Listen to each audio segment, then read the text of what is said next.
Hello दोस्तों, कैसे हैं आप लोग।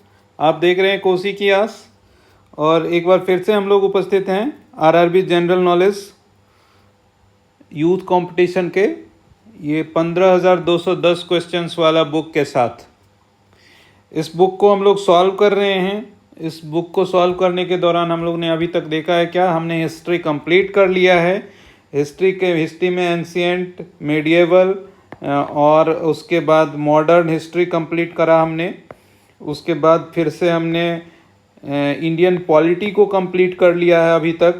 प्लेलिस्ट में आप जाएंगे, जनरल नॉलेज के प्लेलिस्ट में आपको पूरा मिल जाएगा कोसी की आस यूट्यूब चैनल के जनरल नॉलेज के यूथ कंपटीशन टाइम्स के जनरल नॉलेज के प्लेलिस्ट के साथ। ज्योग्राफी को भी हमने पूरा कर लिया है, ज्योग्राफी भी हमारा कंप्लीट हो गया है। अब आज से हम लोग इस वीडियो के माध्यम से जो है इकोनॉमिक्स जो है उससे रिलेटेड क्वेश्चंस जो दिए हुए हैं उसको सॉल्व करने वाले हैं। तो अब एक बार मैं इस ग्राफिक्स के माध्यम से मैं दिखाना चाहता हूँ कि ये जो बुक में दिया हुआ है कि आपका हिस्ट्री से 1580 क्वेश्चन थे, पॉलिटिकल साइंस से, इंडियन पॉलिटी से जो है 1145 और ज्योग्राफी से हमारा 1778 और इकोनॉमिक्स से 1128 क्वेश्चन है। मतलब 1128 क्वेश्चन इकोनॉमिक्स का इसमें प्रीवियस ईयर में जो पूछे गए हैं सवाल उससे संबंधित है 1128 क्वेश्चंस। तो उसको हम लोग इस वीडियो के माध्यम से आज स्टार्ट करने वाले हैं इकोनॉमिक्स, और इकोनॉमिक्स में हम लोग उसको करेंगे।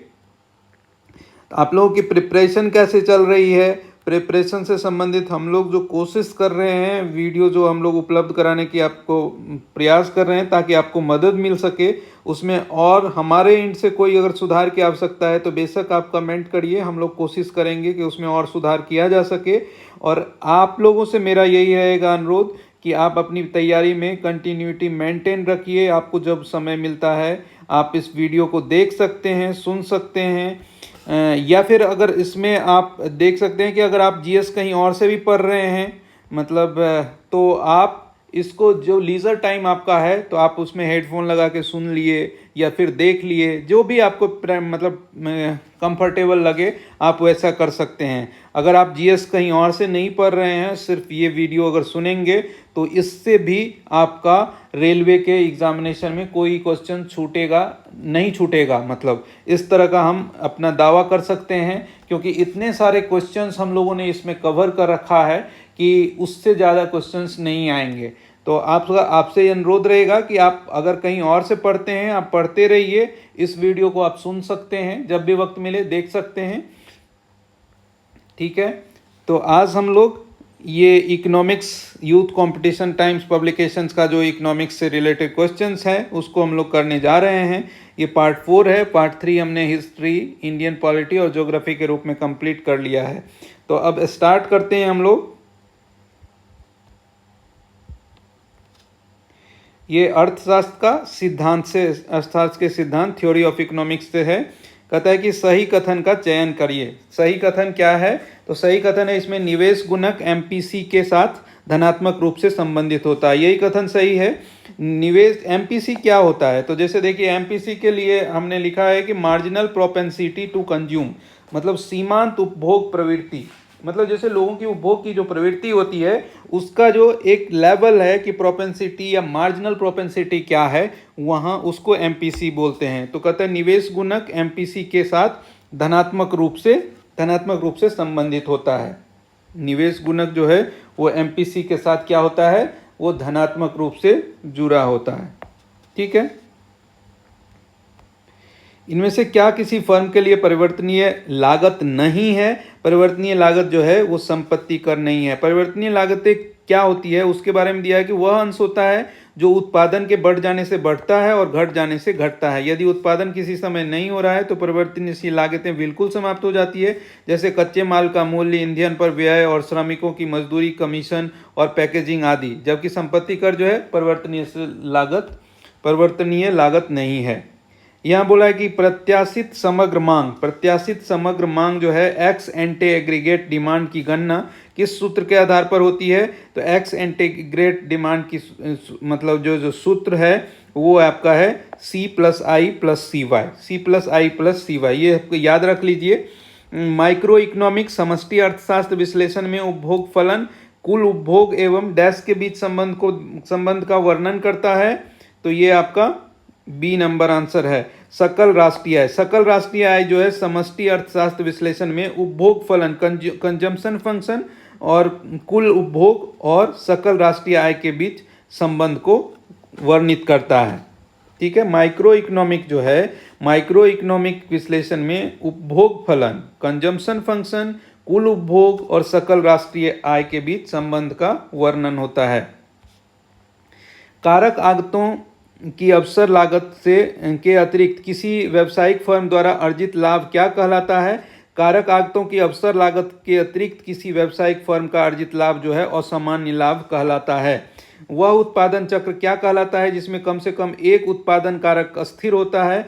वह है आपका अल्पावधि उत्पादन, शॉर्ट रन प्रोडक्शन जो है उत्पादन चक्र कहलाता है जिसमें कम से कम एक उत्पाद कारक स्थिर रहता है।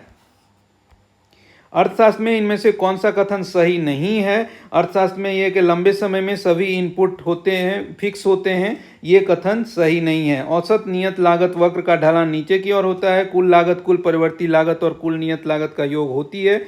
और अल्पकालिक सीमांत लागत शॉर्ट रन मार्जिनल कॉस्ट जो है औसत परिवर्ती लागत और अल्पकालीन औसत लागत शॉर्ट रन एवरेज कॉस्ट के वक्र यू के आकार का होता है। तो यहाँ सही नहीं है, तो लंबे समय में सभी इनपुट फिक्स होते हैं, ये गलत है। उत्पादन की सीमांत लागत डैश के अतिरिक्त इकाइयों के उत्पादन हेतु कुल लागत में होने वाले परिवर्तन से संबंधित होती है। उत्पादन की सीमांत लागत जो है वो एक अतिरिक्त वस्तु के निर्माण या उत्पादन से आता है, अर्थात एक उत्पादन की एक और इकाई को जोड़ने की वृद्धिशील लागत को ही संदर्भित करता है। सीमांत लागत क्या है कि जैसे 10 प्रोडक्ट का आप वो कर रहे हैं, वो प्रोडक्शन कर रहे हैं, तो 11वां जो प्रोडक्ट है तो एक को जो ऐड करते हैं उसमें कुल लागत जो है वही आपका सीमांत लागत के बताता है। उत्पादन प्रक्रिया में प्रयुक्त स्वस्वामित्व वाले आगतों इनपुट की लागत का क्या अभिप्राय है? उत्पादन प्रक्रिया में प्रयुक्त स्वस्वामित्व वाले आगतों इनपुट की लागत को अंतर्निहित लागत कहते हैं, इसको आरोपित लागतें भी कहते हैं। ऐसी लागत का एक उदाहरण अपने स्वयं के फैक्ट्री के भवन को आरोपित किया गया है, तो अंतर्निहित लागत ये कहलाता है। एक फर्म का उत्पादन फलन उपयोग में लाए गए आगतों और डैश के मध्य का संबंध बताता है। उत्पादन फलन जो है उपयोग में लाए गए आगतों और फर्म द्वारा उत्पादित निगतों के मध्य का संबंध को दर्शाता है। Q की उत्पादन मात्रा K और L और K का फलन को दर्शाता है। निम्न में से कौन सा किसी अर्थव्यवस्था में समग्र मांग का भाग नहीं है? समग्र मांग का भाग जो है जनसंख्या वृद्धि नहीं है, निर्यात है, पूंजीगत माल है और आयात है। किसी अर्थव्यवस्था में जनसंख्या वृद्धि समग्र मांग का भाग नहीं होता है। कुल मांग एक अर्थव्यवस्था में उत्पादित सभी तैयार वस्तुओं और सेवाओं की कुल मात्रा का माप है। कुल मांग में सभी उपभोक्ता सामान, पूंजीगत सामान, निर्यात, आयात और सरकारी खर्च शामिल है।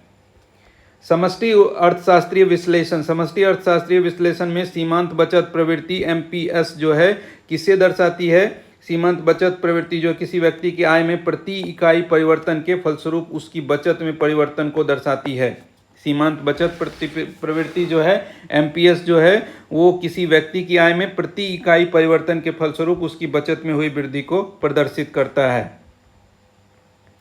MPC सीमांत उपभोग प्रवृत्ति हमने अभी शुरू में पढ़ा कि क्या मार्जिनल प्रोपेंसिटी टू कंज्यूम का मान सामान्यतः क्या होता है? मान सामान्यतः 1 से अधिक और 0 से कम होता है। MPC जो है delta C by delta Y को दर्शाता है कि 0 और 1 के मध्य होता है। सीमांत उपभोग प्रवृत्ति कुल आय में वृद्धि तथा कुल उपभोग में वृद्धि के मध्य संबंध को स्थापित करता है। तो देखिए ये उपभोग में वृद्धि मतलब ये C1 होगा मान के चलिए पहले और C2 होगा, तो C1 minus C2 delta C हो गया और यील्ड जो है Y1 माइनस Y2 ये आपका आय हो गया।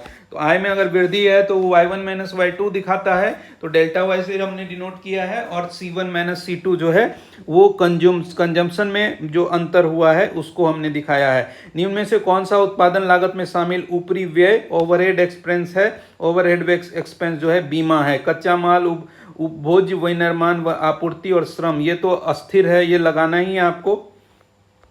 आय में एक इकाई वृद्धि के परिणाम स्वरूप प्रत्याशित खपत एक्स एंटी कंजम्पशन में वृद्धि की दर डैश कहलाती है? सीमांत उपभोग प्रवृत्ति कहलाती है।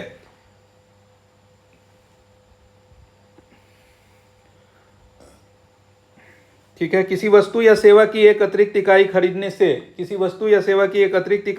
से उपभोक्ता को प्राप्त होने वाले अतिरिक्त संतुष्टि या लाभ उपयोगिता को क्या कहलाता है? उपभोक्ता का सीमांत उपयोगिता कहलाता है। सीमांत उपयोगिता कहलाता है अर्थशास्त्र में कुल परिवर्तन लागत को अगर उत्पादित उत्पादन की इकाइयों से विभाजित करते हैं तो वो औसत परिवर्तनीय लागत कहलाएगा। अनधिमान वक्र की प्रवणता किसके द्वारा मापी जाती है? अनधिमान वक्र की प्रवणता जो है वो आपको प्रतिस्थापन की सीमांत दर को दर्शाता है। प्रतिस्थापन की सीमांत दर को दर्शाता है। बढ़ी हुई सरकारी बचत की प्रति संतुलन ऑफसेट करने के लिए परिवारों को बचत में वृद्धि करनी होती है। उपयुक्त सिद्धांत निम्न में से किसके द्वारा दिया गया है? ये सिद्धांत जो है डेविड रिकार्डो के द्वारा दिया गया है। यदि औसत उत्पादन घट रहा है तो सीमांत उत्पादन पर क्या प्रभाव पड़ेगा? औसत उत्पादन घट रहा है तो सीमांत उत्पादन पे यह औसत उत्पादन से कम होगा। सीमांत उत्पादन पर यह औसत उत्पादन से कम होगा। जब तक किसी वस्तु की सीमांत उपयोगिता डैश होती है तब तक व्यक्ति हमेशा उस वस्तु की अधिक मात्रा लेना पसंद करेगा।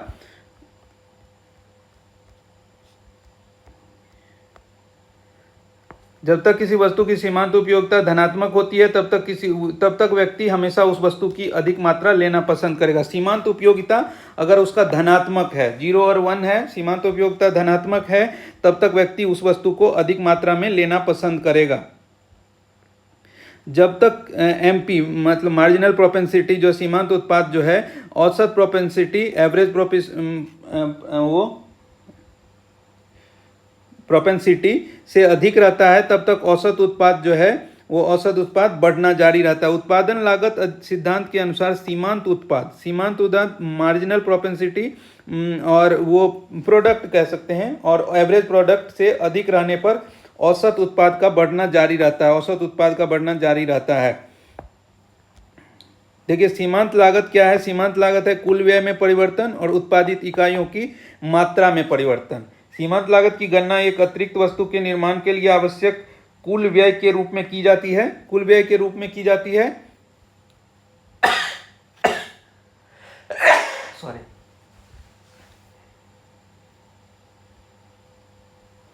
तो सीमांत लागत बराबर कुल व्यय में परिवर्तन, उत्पादित इकाइयों की मात्रा में परिवर्तन।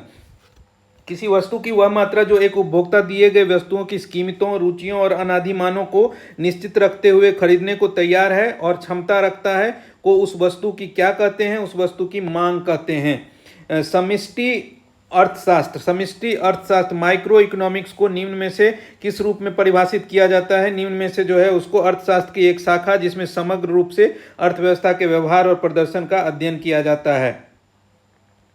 अर्थशास्त्र की कार्यप्रणाली को समझने में यह सहायक होता है। समष्टि आर्थिक विश्लेषण का अध्ययन कई कारकों में महत्वपूर्ण होता है। यह अर्थशास्त्र की कार्यप्रणाली को समझने में सहायक होता है, आर्थिक नीति निर्धारण में सहायक होता है, व्यष्टि अर्थशास्त्र के विकास में सहायक होता है। अब अनधिमान वक्र इंडिफरेंस कर्व जो है, इंडिफरेंस कर्व की अवधारणा डैश के नियत पर आधारित है। इंडिफरेंस कर्व की अवधारणा जो है ह्रासमान सीमांत प्रतिस्थापन दर के लिए नियत पर आधारित है। इंडिफरेंस कर्व जो है अनधिमान वक्र की अवधारणा ह्रासमान सीमांत प्रतिस्थापन दर के नियत पर आधारित है। अनधिमान वक्र की अवधारणा ह्रासमान सीमांत प्रतिस्थापन के दर पर आधारित है, दर के नियम पर आधारित है। अनधिमान वक्र दो वस्तुओं के ऐसे संयोग का ग्राफीय निरूपण है जो उपभोक्ता की समान संतुष्टि प्रदान करता है। मतलब जैसे वो उसका सेटिस्फैक्शन लेवल को दर्शाता है दो वस्तुओं के मतलब जो कि किस किस लेवल पर, जैसे आम है और केला है, दोनों खरीदना है तो एक सेटिस्फैक्शन लेवल तय करेंगे कि किस इंडिफरेंस कर्व ऐसा हो कि जहां हम 2 आम लिए या 4 केला लिए तो हमारा सेटिस्फैक्शन लेवल जो है वो अच्छे बराबर हो। अर्थशास्त्र में औसत उत्पाद बराबर होता है कि total product divided by labour, मतलब कुल उत्पाद बटे श्रम। जैसे अर्थशास्त्र में औसत उत्पाद प्रत्येक इनपुट उत्पाद के कारक जैसे श्रम और भूमि द्वारा उत्पादित औसत आउटपुट को संदर्भित करता है। मतलब कुल उत्पाद में अगर हम श्रम से अगर भाग दे देते हैं तो वो औसत उत्पाद हमको पता चलता है। उपभोक्ता व्यवहार के संबंध में 2 अनधिमान वक्र जो है वो एक दूसरे को कभी भी प्रतिच्छेद नहीं करती है। उपभोक्ता व्यवहार के संबंध में 2 इंडिफरेंस कर्व जो है वो एक दूसरे को कभी भी कट नहीं करेगी, प्रतिच्छेद नहीं करेगी। औसत परिवर्तनीय लागत और औसत निश्चित लागत के योग को क्या कहा जाता है? औसत परिवर्तनीय लागत और औसत निश्चित लागत को, ये योग को औसत लागत कहते हैं। औसत परिवर्तनीय मतलब जो चेंज होने वाला लागत है, और औसत निश्चित लागत फिक्स जो कॉस्ट है उसको अगर हम ऐड कर देंगे तो वो औसत लागत कहलाएगा। उस वक्र को क्या कहते हैं जो उन सभी बंडलों का प्रतिनिधित्व करने वाले बिंदुओं को जोड़ता है जिन्हें उपभोक्ता तटस्थ समझता है, कांस्टेंट समझता है, उसको हम अनधिमान वक्र बोलते हैं, इंडिफरेंस कर्व कहते हैं। इंडिफरेंस कर्व 2 वस्तुओं के ऐसे संयोग का ग्राफीय निरूपण है जो उपभोक्ता को समान संतुष्टि प्रदान करता है। ठीक है, मतलब इंडिफरेंस कर्व अनधिमान वक्र जो है 2 वस्तुओं के ऐसे संयोग का ग्राफीय निरूपण है, इंडिफरेंस कर्व, जो उपभोक्ता को समान संतुष्टि प्रदान करता है। यह वक्र उन सभी बंडलों का प्रतिनिधित्व करने वाले बिंदुओं को जोड़ता है जिन्हें उपभोक्ता तटस्थ समझता है। अनधिमान वक्र को तटस्थता वक्र और उदासीनता वक्र भी कहा जाता है। इंडिफरेंस कर्व को तटस्थ वक्र भी और उदासीन वक्र भी कहा जाता है। जैसे देखिए ये 2 गुड्स है, गुड्स ए और मतलब गुड्स एक्स और गुड्स वाई है मान के चलिए, तो ये इंडिफरेंस कर्व जो है ये मतलब ये दिखा रहा है कि I1 पे भी एक सेटिस्फैक्शन है, I2 पे भी सेटिस्फैक्शन है और I3 पे भी ये सेटिस्फैक्शन है। ये I1, I2 और I3 जो है ये इंडिफरेंस कर्व का ये ड्राइंग है। इनमें से किसी भी एक वक्र के किसी भी बिंदु पर उपभोक्ता को प्राप्त होने वाली उपभोग सामग्री से समान संतुष्टि प्राप्त होती है। ठीक है, जैसे अगर इस लेवल पे बात अगर हम करें तो इतना हमको क्या मिलेगा, x मिलेगा और ये वाला y मिलेगा, ये x मिलेगा और ये y मिलेगा, तो सेटिस्फैक्शन लेवल। फिर यहाँ अगर बात करें तो यहाँ हमको इतना ही x मिलेगा और इतना y मिलेगा, तो इस हिसाब से देखें तो ये सेटिस्फैक्शन और ये सेटिस्फैक्शन मतलब बोला गया है कि बराबर होगा, तो यही हमारा इसमें दर्शाता है। ठीक है, माइक्रो इकोनॉमिक समष्टि अर्थशास्त्र विश्लेषण में अंतिम वस्तुओं के निर्गत के संतुलन मूल्य में कुल वृद्धि और स्वायत्त व्यय में आरंभिक वृद्धि के अनुपात को अर्थव्यवस्था का क्या कहा जाता है? अर्थव्यवस्था का निर्गत गुणक कहा जाता है।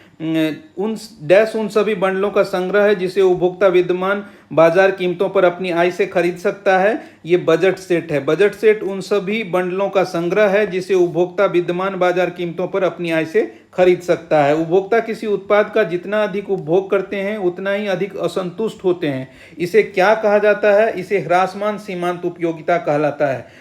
उपभोक्ता किसी उत्पाद का ह्रासमान सीमांत उपयोगिता के अनुसार जैसे जैसे कोई व्यक्ति किसी वस्तु की अधिक इकाइयों का उपयोग करता है वैसे वैसे उत्तरोत्तर इकाइयों के प्राप्त सीमांत उपयोगिता घटती जाती है। किसी उत्पाद की एक अतिरिक्त इकाई के उपयोग से प्राप्त उपयोगिता में परिवर्तन को सीमांत उपयोगिता के रूप में जाना जाता है। जैसे एक एग्जाम्पल समझिए कि आप अगर एक आम खाए तो आपका जो एक सेटिस्फैक्शन लेवल था वो जितना आपको एक खुशी प्राप्त हुई, उससे सेटिस्फैक्शन मिला आपको, आप जो दूसरा आम खाएंगे उससे भी मिलेगा लेकिन पहले वाले के रिस्पेक्ट में कम मिलेगा। जैसे आपने फिर तीसरा खाया तो तीसरे में भी सेटिस्फैक्शन मिलेगा लेकिन ये कम होते जाता है। आप 5वां आम जो खाएंगे और पहला जो आम खाएंगे तो सेटिस्फैक्शन लेवल में काफ़ी अंतर हो जाएगा। तो यही बोल रहा है कि सीमांत मतलब एक उत्पाद को हमने ग्रहण किया, उसमें जो हमारा सेटिस्फैक्शन लेवल था अगर 30% हमको सेटिस्फैक्शन मिला उसमें, तो अगला आम हम खाएंगे तो उसमें हमको 28% मिलेगा, फिर उसके बाद वाले में खाएंगे तो 25% मिलेगा। तो ये सेटिस्फैक्शन लेवल कम हो जा रहा है। तो वही जो एक चेंज करने के बाद जो होता है एक इकाई के अतिरिक्त इकाई के उपयोग से जो है उसको सीमांत उपयोगिता कहते हैं, और ये जो घटने की प्रक्रिया है उसको ह्रासमान सीमांत उपयोगिता कहते हैं। सुनिश्चित एक्सप्लिसिट कॉस्ट क्या है? एक्सप्लिसिट कॉस्ट है कि एक व्यवसाय चलाने के दौरान मजदूरी, किराया और सामान के लिए दूसरों को किया जाने वाला प्रत्यक्ष भुगतान जो है वो एक्सप्लिसिट कॉस्ट है। सुनिश्चित कॉस्ट जो है वो क्या है कि मजदूरी, किराया और सामान के लिए दूसरों को दिया जाने वाला प्रत्यक्ष भुगतान। डैश वह कीमत है जिसमें उपभोक्ता द्वारा खरीदी गई मात्रा उत्पादकों द्वारा आपूर्ति की जाने वाली मात्रा के बराबर होता है। संतुलन कीमत। संतुलन कीमत क्या है? वह कीमत है जिसमें उपभोक्ता संतुलन कीमत क्या है? वह कीमत जिसमें उपभोक्ता द्वारा खरीदी गई मात्रा उत्पादकों द्वारा आपूर्ति की जाने वाली मात्रा के बराबर होता है। बढ़ी हुई सरकार निर्बचत को प्रति संतुलन ऑफसेट करने के लिए परिवारों को बचत में वृद्धि करनी होती है। उपयुक्त सिद्धांत निम्न में से किसके द्वारा दिया गया है? ये डेविड रिकार्डो के द्वारा दिया गया है। डेविड रिकार्डो ने एक ब्रिटिश राजनीतिक अर्थशास्त्री थे। उन्होंने एक दलाल और वित्तीय बाजार सट्टेबाज के रूप में अपने पेशेवर जीवन की शुरुआत की। इन्होंने अर्थशास्त्र में कई महत्वपूर्ण सिद्धांत दिए, जिसमें से एक प्रमुख सिद्धांत है। प्रमुख सिद्धांत क्या है कि बढ़ी हुई सरकारी निर्बचत को प्रति संतुलन करने के लिए परिवारों को बचत में वृद्धि करनी होगी। इसके अलावा इनका एक महत्वपूर्ण सिद्धांत तुलनात्मक लागत का मतलब सिद्धांत भी है। अस्थिर पैमाना का प्रतिफल CRS, अस्थिर पैमाना का प्रतिफल जो है CRS उत्पादन फलन की एक विशेषता है। यह तब होता है जब सभी आगतों एवं सभी इनपुट समानुपातिक वृद्धि के फलस्वरूप निर्गत में भी उसी अनुपात में वृद्धि होती है। अस्थिर पैमाना का प्रतिफल जो है CRS उत्पादन फलन की एक विशेषता है। यह तब होता है जब सभी आगतों में समानुपातिक वृद्धि के फलस्वरूप निर्गत में भी उसी अनुपात में वृद्धि होती है। उत्पादन के 4 कारक कौन से हैं? उत्पादन के 4 कारक जो है भूमि, श्रम, पूंजी और उद्यमिता। और अल्पकालिक औसत लागत, अल्पकालिक औसत लागत डैश के बराबर होता है। अल्पकालिक औसत लागत जो है औसत परिवर्ती लागत और औसत नियत लागत के बराबर होता है। तो ये आंसर हो गया। उत्पाद के किस चरण में सीमांत उत्पाद का वक्र ऋणात्मक क्षेत्र में गमन करता है? उत्पाद के चरण 2 में, उत्पाद के चरण 2 में सीमांत उत्पाद का वक्र जो होता है वो ऋणात्मक क्षेत्र में गमन करता है।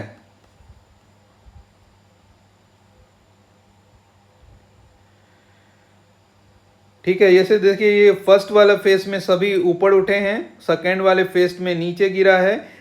तो यही आपका बोल रहा है कि जैसे किस चरण में ऋणात्मक दर्शन होता है, तो द्वितीय चरण में सीमांत उत्पाद का वक्र जो होता है ऋणात्मक में गमन करता है।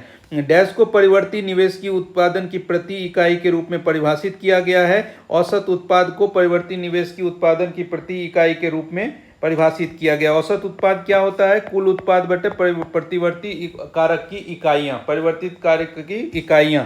दीर्घकालीन फलन क्या है? दीर्घकालीन फलन जो है, दीर्घकालीन फलन है आपका इस उत्पाद फलन में उत्पादन के सभी कारक परिवर्तनशील होते हैं। दीर्घकालीन जो है, दीर्घकालीन वाले में क्या होता है? दीर्घकालीन में होता है कि इस उत्पाद फलन में उत्पादन के सभी कारक परिवर्तनशील, कोई कांस्टेंट नहीं रहता है। उत्पादन फलन किसी फर्म के उत्पादों एवं आगतों के मध्य संबंधों को उत्पादन फलन कहते हैं। दीर्घकालीन उत्पाद फलन में उत्पादन के सभी कारक परिवर्तनशील होते हैं। दीर्घकालीन उत्पाद फलन में उत्पाद के सभी साधनों को परिवर्तित किया जा सकता है। The general theory of employment interest and money, the general theory of employment interest and money 1936 नामक पुस्तक कौन लिखे हैं? जॉन मेनार्ड कीन्स ने, J.M. कीन्स ने लिखा है the general theory of employment. The general theory of employment interest and money किसने लिखा है? J.M. कीन्स ने, जॉन मेनार्ड कीन्स ने। एडम स्मिथ को अर्थशास्त्र का पिता कहा जाता है। इन्होंने थ्योरी ऑफ मोरल सेंटिमेंट और वेल्थ ऑफ नेशन लिखा है। थ्योरी ऑफ मोरल सेंटिमेंट जो है 1759 में और theory of wealth of nation जो है 1776 में इन्होंने लिखा है। मिल्टन फ्रीडमैन एक अमेरिकी अर्थशास्त्री थे जो खपत विश्लेषण, मौद्रिक इतिहास और सिद्धांत तथा स्थिरीकरण नीति की जटिलता पर शोध किया था, जिन्हें 1976 में अर्थशास्त्र का नोबेल प्राइज मिला था मिल्टन फ्रीडमैन को। और एडम स्मिथ को हम इकोनॉमिक्स का फादर कहते हैं। J.M. कीन्स ने क्या दिया था? General theory of employment interest and money. निम्न में से कौन सा नियम वर्णन करता है कि जैसे जैसे किसी चर कारक की अधिक से अधिक इकाइयां निश्चित कारकों एवं प्रौद्योगिकी के साथ नियोजित की जाती है वैसे वैसे इसके सीमांत उत्पाद में धीरे धीरे गिरावट आती है। यह किसी कारक के ह्रासमान प्रतिफल का नियम है। तो किसी कारक के ह्रासमान प्रतिफल का नियम है। वह वक्र को उत्पादन के उन स्तरों को दर्शाता है, वह वक्र जो उत्पादन के उन स्तरों को दर्शाता है जो अधिकतम लाभ अर्जित करने वाली कोई फर्म बाजार मूल्य के विभिन्न मानों पर उत्पाद करने के लिए चुनती है। उस फर्म का क्या है? उस फर्म को आपूर्ति वक्र कहा जाता है। उस फर्म को आपूर्ति वक्र कहा जाता है। पूर्ति वक्र सप्लाई वक्र कर्व जो है वह बिंदु है जिस पर कोई फर्म केवल सामान्य लाभ अर्जित करती है, उसे हम लोग क्या बोलते हैं? ब्रेक इवन बिंदु। ब्रेक इवन सामान्य लाभ अर्जित करता है सप्लाई वर्क, तो उसे ब्रेक इवन पॉइंट बोलते हैं, ब्रेक इवन बिंदु भी कहते हैं। डैश मांग वक्र लोचदार होता है और डैश होने पर बेलोचदार होता है। सीमांत राजस्व का मान जो है वो धनात्मक होने पर, सीमांत राजस्व का मान धनात्मक होने पर लोचदार होता है और सीमांत राजस्व का मान ऋणात्मक होने पर बेलोचदार होता है। तो सीमांत राजस्व जो है अगर धनात्मक हुआ तो लोचदार और ऋणात्मक हुआ तो बेलोचदार कहलाएगा। किसी वस्तु की मांग में प्रतिशत परिवर्तन को उसकी कीमत पर प्रतिशत परिवर्तन से विभाजित डैश कहा जाता है। विभाजित जो है मांग की कीमत लोच कहा जाता है। मांग की कीमत लोच कहा जाता है। किसी वस्तु की मांग में प्रतिशत परिवर्तन, किसी वस्तु की मांग में जो प्रतिशत परिवर्तन होता है को उसकी कीमत में प्रतिशत परिवर्तन से विभाजित अगर करते हैं, मांग में जैसे जितना प्रतिशत का चेंज हुआ, अगर 20% मांग में चेंज हुआ और उसकी कीमत में 25% का चेंज हो गया तो उसको जो डिवाइड करेंगे तो वो मांग की कीमत लोच कहलाएगा। किसी गुणक सिद्धांत में यह वर्णन किया गया है कि सरकार जितना अधिक खर्च करेगी अर्थव्यवस्था उतनी ही समृद्ध होगी। ये कीन्सियन गुणक जो है, एम ए कीन्स जो थे, जे एम कीन्स वो उसका सिद्धांत के अनुसार है। कीन्सियन गुणक सिद्धांत में यह वर्णन किया गया है कि सरकार जितना अधिक खर्च करेगी अर्थव्यवस्था उतनी ही समृद्ध होगी। उल्लेखनीय है कि प्रसिद्ध ब्रिटिश अर्थशास्त्री जॉन मेनार्ड कीन्स ने 1936 में औपचारिक रूप से रोजगार, ब्याज और धन के सामान्य सिद्धांत में गुणक की अवधारणा को पेश किया था। निवल मूल्य, नेटवर्थ का मूल्य सूत्र कौन सा है? नेटवर्थ का मूल्य जो है निवल मूल्य बराबर परिसंपत्तियां माइनस देयताएं। परिसंपत्तियां माइनस देयताएं हैं। निवल मूल्य जो है, निवल मूल्य परिसंपत्तियां माइनस देयताएं हैं। आर्थिक लाभ कमाने के लिए वस्तुओं या सेवाओं के उत्पादन में उपयोग किए जाने वाले इनपुट को क्या कहा जाता है? इनपुट को उत्पादन के घटक कहा जाता है। उत्पादन का घटक क्या क्या है? भूमि है, श्रम है, पूंजी है, आदि है। किसी चर के नियोजित मूल्य के विपरीत उसके वास्तविक या साधित मूल्य को क्या कहा जाता है? साधित मूल्य को जो है यथार्थ प्रेरक कहा जाता है। किसी चर के नियोजित मूल्य के विपरीत उसके वास्तविक या साधित मूल्य को यथार्थ प्रेरक कहा जाता है। नीचे दिए गए विकल्पों का प्रयोग करके वाक्य को पूर्ण कीजिए। इसमें बोला है कि डैश के कारण अल्पकालिक सीमांत लागत जो वक्र जो है यू आकृति का होता है। परिवर्ती अनुपात के नियम के कारण, परिवर्ती अनुपात के नियम के कारण अल्पकालिक सीमांत लागत वक्र जो है वो यू शेप का होता है। परिवर्तित अनुपात के नियम के कारण यू शेप का आकृति होता है अल्पकालिक सीमांत लागत का वक्र। अर्थशास्त्र में एक डैश एक वक्र होता है जो एक ग्राफ पर अंकित होने पर उन दो कारकों के सभी संयोजनों को दर्शाता है जो कि एक दिए गए आउटपुट का उत्पादन करते हैं। ये संयोजक होता है। अर्थशास्त्र में संयोजक एक वक्र होता है, संयोजक एक वक्र होता है जो एक ग्राफ पर अंकित होने पर उन दो कारकों के सभी संयोजनों को दर्शाता है जो एक दिए गए आउटपुट का उत्पादन करते हैं।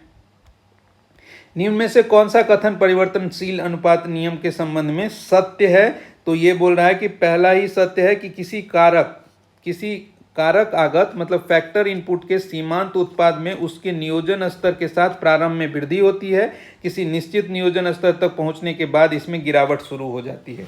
मतलब बोला है कि कोई भी फैक्टर इनपुट के सीमांत उत्पादन में उसके नियोजन स्तर के साथ प्रारंभ में वृद्धि होती है, शुरू में वृद्धि होती है। किसी निश्चित नियोजन स्तर तक एक लेवल होगा जो कि वहां तक जाने के बाद अब उसमें गिरावट शुरू हो जाती है। यही वाला सत्य है कंडीशन।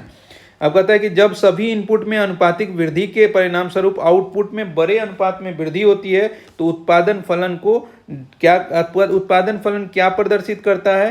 तो पैमाने के बढ़ते प्रतिफल को प्रदर्शित करता है। जब सभी इनपुट में अनुपातिक वृद्धि के परिणाम स्वरूप आउटपुट में बड़े अनुपात में वृद्धि होती है तो उत्पादन फलन पैमाने के बढ़ते प्रतिफल को प्रदर्शित करता है। डैश को चर इनपुट के प्रति इकाई आउटपुट के रूप में परिभाषित किया जाता है। औसत उत्पाद को चर इनपुट के प्रति इकाई आउटपुट के रूप में परिभाषित किया जाता है।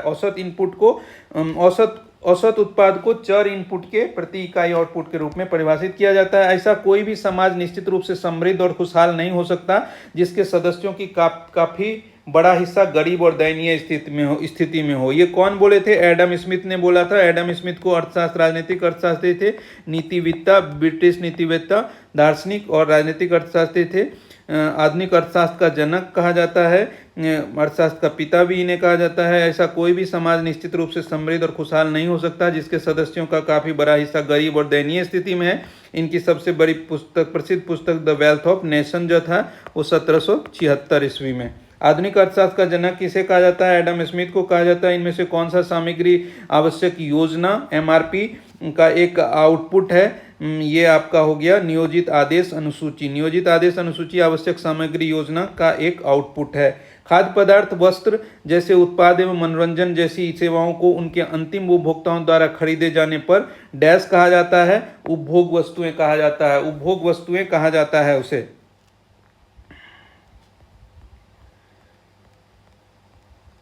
किसी वस्तु या सेवा के मूल्य पर सरकार द्वारा लगाई गई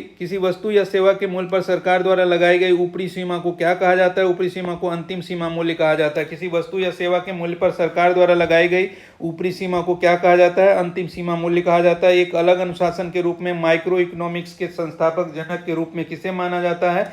जॉन मेनार्ड कीन्स को, J.M. कीन्स को एक अलग अनुशासन के रूप में माइक्रो इकोनॉमिक्स के संस्थापक जनक के रूप में माना जाता है। माइक्रो इकोनॉमिक्स के संस्थापक जनक के रूप में J.M. कीन्स को माना जाता है।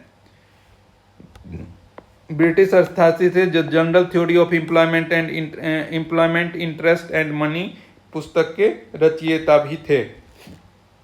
इसलिए कीन्स को समष्टि अर्थशास्त्र के संस्थापक जनक के रूप में माना जाता है। The general theory of employment interest and money के लेखक कौन थे? J.M. कीन्स थे, जॉन मेनार्ड कीन्स थे। मतलब एक अलग शाखा के रूप में माइक्रो इकोनॉमिक्स की नींव रखी थी। उपभोक्ता द्वारा स्वेच्छा से किसी वस्तु के लिए भुगतान करना और उसका भुगतान किए गए वास्तविक मूल्य के अंतर को क्या कहते हैं? उपभोक्ता अधिशेष बोलते हैं। उपभोक्ता की बचत की अवधारणा सर्वप्रथम ड्यूपिट ने दी थी। बचत की अवधारणा किसने दी थी? ड्यूपिट ने दी थी, किंतु मार्शल को उपभोक्ता के बचत का प्रतिपादक माना जाता है। उपभोक्ता की बचत बाजार में उपभोक्ता विभिन्न वस्तुओं एवं सेवाओं के उपभोग करने के लिए जो मूल्य देने के लिए तैयार है और वास्तव में जो मूल्य देता है, इन दोनों का अंतर ही उपभोक्ता की बचत है और उपभोक्ता की बचत सदैव धनात्मक होती है। जब कुल उपयोगिता अधिकतम हो जाती है तो सीमांत उपयोगिता डैश हो जाती है। जब कुल उपयोगिता अधिकतम हो जाती है तो सीमांत उपयोगिता जो है वो आपका शून्य हो जाता है। सीमांत उपयोगिता शून्य हो जाता है। मार्क्सिज्म जो के अनुसार डैश विकास का तीसरा स्तर है। ये सामंतवाद जो है विकास का तीसरा स्तर है। मार्क्सवादियों के अनुसार सामंतवाद जो है वो तीसरा स्तर है। मार्क्सवादी विचारधारा के अनुसार सामंतवाद से समाजवाद के युग में प्रवेश के लिए दो क्रांतियां आवश्यक थी, बुजुर्गा क्रांति और सर्वहारा क्रांति। मार्क्सवाद क्रांति लाने की प्रक्रिया में हिंसा के प्रयोग से इनकार नहीं करता, परंतु वह पूर्णतः स्पष्ट कर देता है कि वह शक्ति का प्रयोग वहीं पर किया जाएगा जहां आवश्यक हो।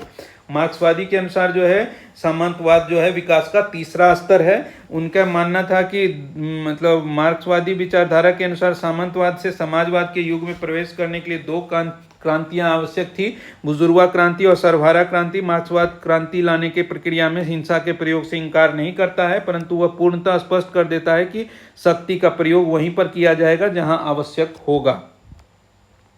उस बाजार को क्या कहते हैं जहां बहुत कम संख्या में कुछ कंपनियां साथ मिलकर बाजार की बहुमत को नियंत्रित करती है? वो अलिगोपोली। अलिगोपोली जो है वो क्या करती है? बहुत कम संख्या में कुछ कंपनियां मिलकर जो है बाजार के बहुमत को नियंत्रित करती है। उस बाजार को अलिगोपोली कहते हैं। मतलब एक तरह से कह सकते हैं कि 3, 4, 5 कंपनियां रहेगी और उस सेक्टर को पूरा कब्जा करके रखेगी, वो ओलिगोपोली कहलाता है। अर्थात कंपनियां मूल्य निर्धारण में एक दूसरे का सहयोग करती है। अर्थशास्त्र में जब किसी एक व्यक्ति या संस्था का किसी उत्पाद या सेवा पर इतना नियंत्रण हो तो वह उसे विक्रय से संबंधित शर्तों एवं मूल्य को अपनी इच्छानुसार लागू कर सकता है, तो इस स्थिति को एकाधिकार बोलते हैं।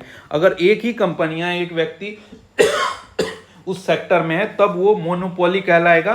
लेकिन जैसे कुछ कंपनियां हैं जो बहुमत, मार्केट का बहुमत हिस्सा को कवर करता है, तो वो ओलिगोपोली होता है। उसमें क्या कर सकते हैं कि ये कंपनियां आपस में भी डिसाइड करके मूल्य का निर्धारण कर सकती है। किसी भी उत्पाद के पैकेज पर अंकित एमआरपी क्या होता है?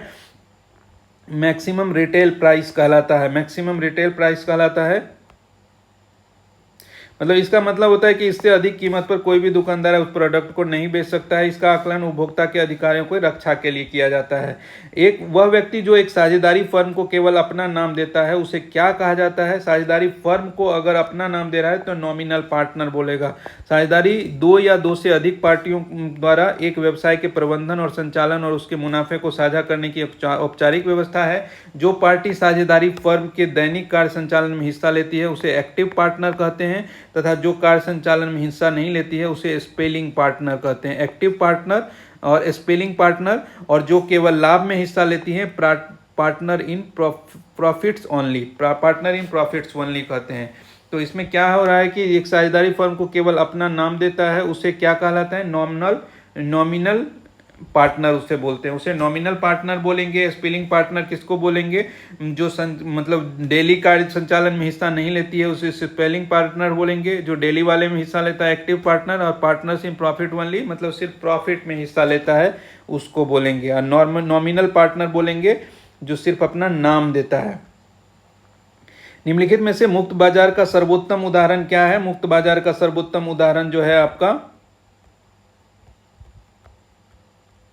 बाजार जहां मांग और आपूर्ति का मूल्य निर्मित होता है। बाजार जहां मांग और आपूर्ति से मूल्य निर्मित होता है। जैसे आप एक मुक्त बाजार का उदाहरण आप ये देख सकते हैं कि सब्जी मंडी में हम जब जाते हैं और जैसे गोभी का मूल्य की बात करें तो उस दिन अब उस पर डिपेंड करेगा कि गोभी मार्केट में कितना आया, उतना खरीदने वाले कितने लोग हैं, तो इस हिसाब से वही निर्धारण होता है। तो मुक्त बाजार का वो मतलब वो कॉन्सेप्ट हुआ। जिस बाजार में स्पर्धा की कमी होती है उसे क्या कहते हैं? स्पर्धा की कमी अगर हुआ है तो मोनोपोली कहला जाएगा। अर्थशास्त्र में जब किसी एक व्यक्ति या संस्था, या वही बात जैसे पीछे पढ़े थे कि वो अपने एक व्यक्ति या किसी एक कंपनी का अगर हिस्सेदारी है उसमें सबसे ज़्यादा एकाधिकार है तो वो अपने हिसाब से मूल्य निर्धारण कर सकता है। तो वही स्पर्धा की कमी होने के कारण मतलब वो ऐसा होता है कि एक संयुक्त उत्पाद के रूप में कई उत्पादों की बिक्री की पेशकश को क्या कहते हैं? एक संयुक्त उत्पाद के रूप में कई उत्पादों की बिक्री की पेशकश को उत्पाद की गठरी कहा जाता है, प्रोडक्ट बंडलिंग कहा जाता है। प्रोडक्ट बंडलिंग, उत्पाद की गठरी। सार्वजनिक या निजी क्षेत्र का वर्गीकरण इस आधार पर किया जाता है कि स्वामित्व के आधार पर किया जाता है। सार्वजनिक या निजी क्षेत्र का वर्गीकरण स्वामित्व के आधार पर है कि उसका स्वामित्व कौन है। निजी क्षेत्र में है तो निजी क्षेत्र कहलाएगा, और मतलब अगर सार्वजनिक क्षेत्र का है तो सार्वजनिक क्षेत्र है। किसी कंपनी, एजेंसी, संस्थान में सरकार की अगर 51% भागीदारी है तो सार्वजनिक क्षेत्र, और यदि किसी कंपनी, एजेंसी में 49% हिस्सेदारी है तो उसे निजी क्षेत्र कहते हैं। निम्न में से कौन सा नाम आर्थिक सिद्धांत से संबंधित नहीं है?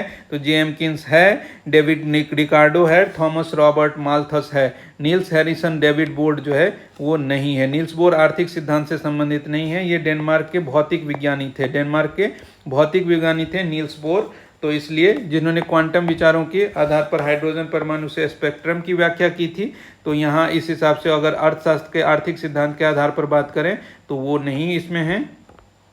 गिफिन वस्तुओं की संबंध निम्न में किससे संबंधित है? गिफिन वस्तुओं जो है आय प्रभाव प्रतिस्थापन प्रभाव से अधिक मजबूत है। आय प्रभाव प्रतिस्थापन प्रभाव से अधिक मजबूत है। गिफिन वस्तुएं निम्न कोटि की वस्तुएं होती है। गिफिन वस्तु जो गिफिन गुड जो बोलते हैं वो निम्न कोटि की वस्तु है, जैसे बाजरा, गुड़ आदि, जिन पर सामान्य मांग का नियम लागू नहीं होता है। उपभोक्ता की आय में वृद्धि होने पर गिफिन वस्तुओं की मांग कम हो जाती है और आय में कमी होने पर इसकी मांग बढ़ जाती है। मतलब एक एग्जाम्पल की बात करें कि अगर जैसे मतलब मोबाइल है, गिफिन गुड किसी भी मामले में हो सकता है कि जैसे मोबाइल है तो मोबाइल है, अगर लोगों के पास पैसा होगा ज़्यादा पैसा हो जाएगा तो वो स्विच करते हैं कि ब्रांड पे।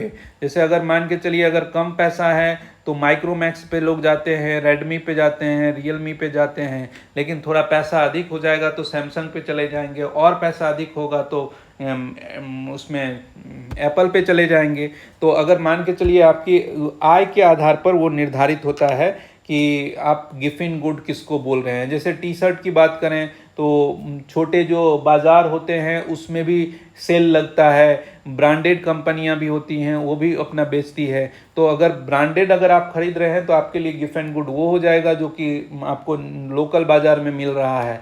तो ऐसी स्थिति में जब आपका आय बढ़ता है तो आप ब्रांडेड की तरफ शिफ्ट होते हैं, तो गिफ्ट एंड गुड का जो है वो आय के साथ मतलब वो उसका सेल कम हो जाता है, और फिर जैसे आय कम हुआ तो आप इधर शिफ्ट होते हैं। उत्पाद हेतु कच्चा माल और नकदी इसके अंतर्गत वर्गीकृत किए जाते हैं। ये कौन सा है? कार्यशील पूंजी है। कार्यशील पूंजी जो है वो बताता है उत्पाद हेतु कच्चा माल और नकदी इसके अंतर्गत वर्गीकृत किया जाते हैं। कार्यशील पूंजी व्यवसाय के दैनिक क्रियाकलापों मतलब कि एक्टिव जो कैपिटल है वो क्या होता है? दैनिक क्रियाकलापों को पूरा करने के लिए आवश्यक पूंजी है जिसका उपयोग वस्तुओं के उत्पाद के लिए किया जाता है। इसमें कच्चा माल और नकदी शामिल हैं। भौतिक पूंजी से तात्पर्य उस पूंजी से है जो प्रकृति में मूर्त हैं, जैसे मशीनरी, फर्नीचर, भवन आदि। देखिए ये फिजिकल एसेट्स जो है, फिजिकल कैपिटल जो है वो आपने क्या किया है, मतलब उसमें मशीन लगाया, फर्नीचर लगाया, बिल्डिंग बनाया है। और लेकिन एक्टिव जो वर्किंग कैपिटल जो है वो कार्यशील पूंजी जो है वो आपका क्या होता है कि रॉ मटेरियल के लिए, मार्केट में और भी जो नकदी वस्तु है उस सब के लिए आपको ज़रूरत पड़ता है। और ह्यूमन कैपिटल जो है से तात्पर्य है कौशल, योग्यता, प्रतिभा, ज्ञान, संग्रह। मतलब आप कैसा लेबर रख रहे हैं, कैसा इंजीनियर है आपका, कैसा कार्य मतलब उसका है व्यक्ति का कौशल है, वो आपका ह्यूमन कैपिटल हो गया। फिजिकल कैपिटल हो गया आपका फिक्स एसेट्स हो गया, और वर्किंग कैपिटल हो गया जो मार्केट में रन कर रहा है। एक अर्थव्यवस्था में पूंजी स्टॉक की वृद्धि शुद्ध निवेश या नई पूंजी निर्माण द्वारा मापी जाती है, जिसे डैश रूप में व्यक्त किया जाता है। उसे शुद्ध निवेश, सकल निवेश माइनस मूल्यह्रास, सकल निवेश माइनस मूल्यह्रास के रूप में उसे दिखाया जाता है। कुल अस्थिर लागत और कुल परिवर्तनीय लागत के योग को जाना जाता है। कुल अस्थिर लागत और कुल परिवर्तनीय लागत के योग को जो है वो आपका कुल लागत के रूप में जाना जाता है। कुल लागत बराबर कुल अस्थिर लागत और कुल परिवर्तनीय लागत, वही कभी फिक्स्ड बोलते थे, ठीक है, नियत भी बोलते थे। उत्पादन की प्रति यूनिट कुल लागत डैश के नाम से जानी जाती है। उत्पादन की प्रति यूनिट लागत जो है वो आपका औसत लागत के रूप में जानी जाती है। ह्रासमान सीमांत उपयोगिता के सिद्धांत के अनुसार जैसे जैसे उपभोग की गई वस्तु की मात्रा में वृद्धि होती है उस वस्तु की सीमांत उपयोगिता जो है आपका ह्रासित होती है। ह्रासमान सीमांत उपयोगिता के सिद्धांत के अनुसार जैसे जैसे उपभोग की गई वस्तु की मात्रा में वृद्धि होती है उस वस्तु की सीमांत उपयोगिता ह्रासित होती है। अर्थव्यवस्था के प्रकार एवं क्षेत्र। अर्थव्यवस्था के प्रकार एवं क्षेत्र। स्वतंत्रता के पूर्व संध्या पर भारतीय अर्थव्यवस्था डैश थी, अल्प विकसित और रुद्ध थी। स्वतंत्रता के पूर्व संध्या पर भारतीय अर्थव्यवस्था जो थी अल्प विकसित और रुद्ध थी। औपनिवेशिक भारत की इस भारतीय आबादी का लगभग 85% भाग अर्थव्यवस्था के इनमें से किस क्षेत्र पर निर्भर करता था? अर्थव्यवस्था के कृषि क्षेत्र पर निर्भर करता था। निम्नलिखित में से किस क्षेत्र के श्रमिक ऐसी वस्तुओं का उत्पाद करते थे जो तृतीयक नहीं है? वो चीनी मिल। संचार, परिवहन, बैंकिंग सेवा इत्यादि तृतीयक क्षेत्र के अंतर्गत आते हैं, ठीक है। संचार, परिवहन और बैंकिंग जो है तृतीयक श्रेणी में आते हैं, जबकि श्रमिकों द्वारा चीनी मिल में जो उत्पादन है वो द्वितीयक क्षेत्र में आता है। द्वितीयक क्षेत्र को विनिर्माण क्षेत्र भी कहा जाता है। तो चीनी का जो मिल में जो उत्पादन होता है वो द्वितीयक क्षेत्र में आता है, उसे विनिर्माण क्षेत्र भी बोले जाते हैं, जबकि तृतीयक क्षेत्र में संचार, परिवहन, बैंकिंग सेवा इत्यादि आता है। निम्नलिखित में से कौन सा रोजगार का तृतीयक क्षेत्र का उदाहरण है? तो इसमें आपका शिक्षण जो है रोजगार का तृतीयक क्षेत्र सेवा क्षेत्र के अंतर्गत आता है। सेवा क्षेत्र सर्विस सेक्टर जो है वो थर्ड एरिया है, सर्विस सेक्टर के अंतर्गत है, जिसमें अस्पताल, शिक्षण संस्थान आदि शामिल है। कृषि और वानिकी रोजगार के प्राथमिक क्षेत्र में आते हैं। फर्स्ट वाले में आता है कृषि वानिकी रोजगार के प्राथमिक क्षेत्र में आते हैं, जिसमें किसान, मत्स्य पालनकर्ता आदि शामिल हैं, जबकि कपड़े का उत्पादन रोजगार के द्वितीयक क्षेत्र में आता है। सर्विस सेक्टर तीसरे क्षेत्र में द्वितीय क्षेत्र में कपड़ा का उत्पादन, रोजगार का द्वितीय सेक्टर में आता है। कृषि सब जो है, कृषि और वानिकी प्रथम क्षेत्र में आता है। स्वतंत्रता के पूर्व संध्या पर भारतीय अर्थव्यवस्था में व्यवसाय रोजगार का प्रमुख स्रोत और क्षेत्र कौन सा था? तो उस वक्त तो कृषि ही था। निम्न में से 85% लोग उस जनसंख्या का उस वक्त कृषि पर प्रत्यक्ष रूप से, प्रत्यक्ष अथवा अप्रत्यक्ष रूप से जुड़ा हुआ था। निम्न में से कौन सी खुली अर्थव्यवस्था की विशेषता नहीं है? खुली अर्थव्यवस्था की विशेषता बड़े पैमाने पर उद्योगों पर प्रतिबंध जो है वो ओपन इकोनॉमिक खुली अर्थव्यवस्था की विशेषता नहीं है। डैश विश्व अर्थव्यवस्था में बढ़ते खुलेपन, ओपननेस, प्रगतिशील आर्थिक अन्योन्याश्रिता और गहन आर्थिक एकीकरण से संबद्ध प्रक्रिया है। वैश्वीकरण जो है विश्व अर्थव्यवस्था में बढ़ते खुलेपन, प्रगतिशील आर्थिक अन्योन्याश्रिता और गहन आर्थिक एकीकरण से संबद्ध प्रक्रिया है। मिश्रित अर्थव्यवस्था के बारे में निम्न में से कौन सा कथन सत्य है? तो वही है कि मिश्रित अर्थव्यवस्था एक ऐसी अर्थव्यवस्था है जिसमें सार्वजनिक क्षेत्र सार्वजनिक उद्यमों से युक्त और निजी क्षेत्र निजी उद्यमों से युक्त एक दूसरे के साथ सहविद्यमान होते हैं। यही मिश्रित अर्थव्यवस्था कहलाता है।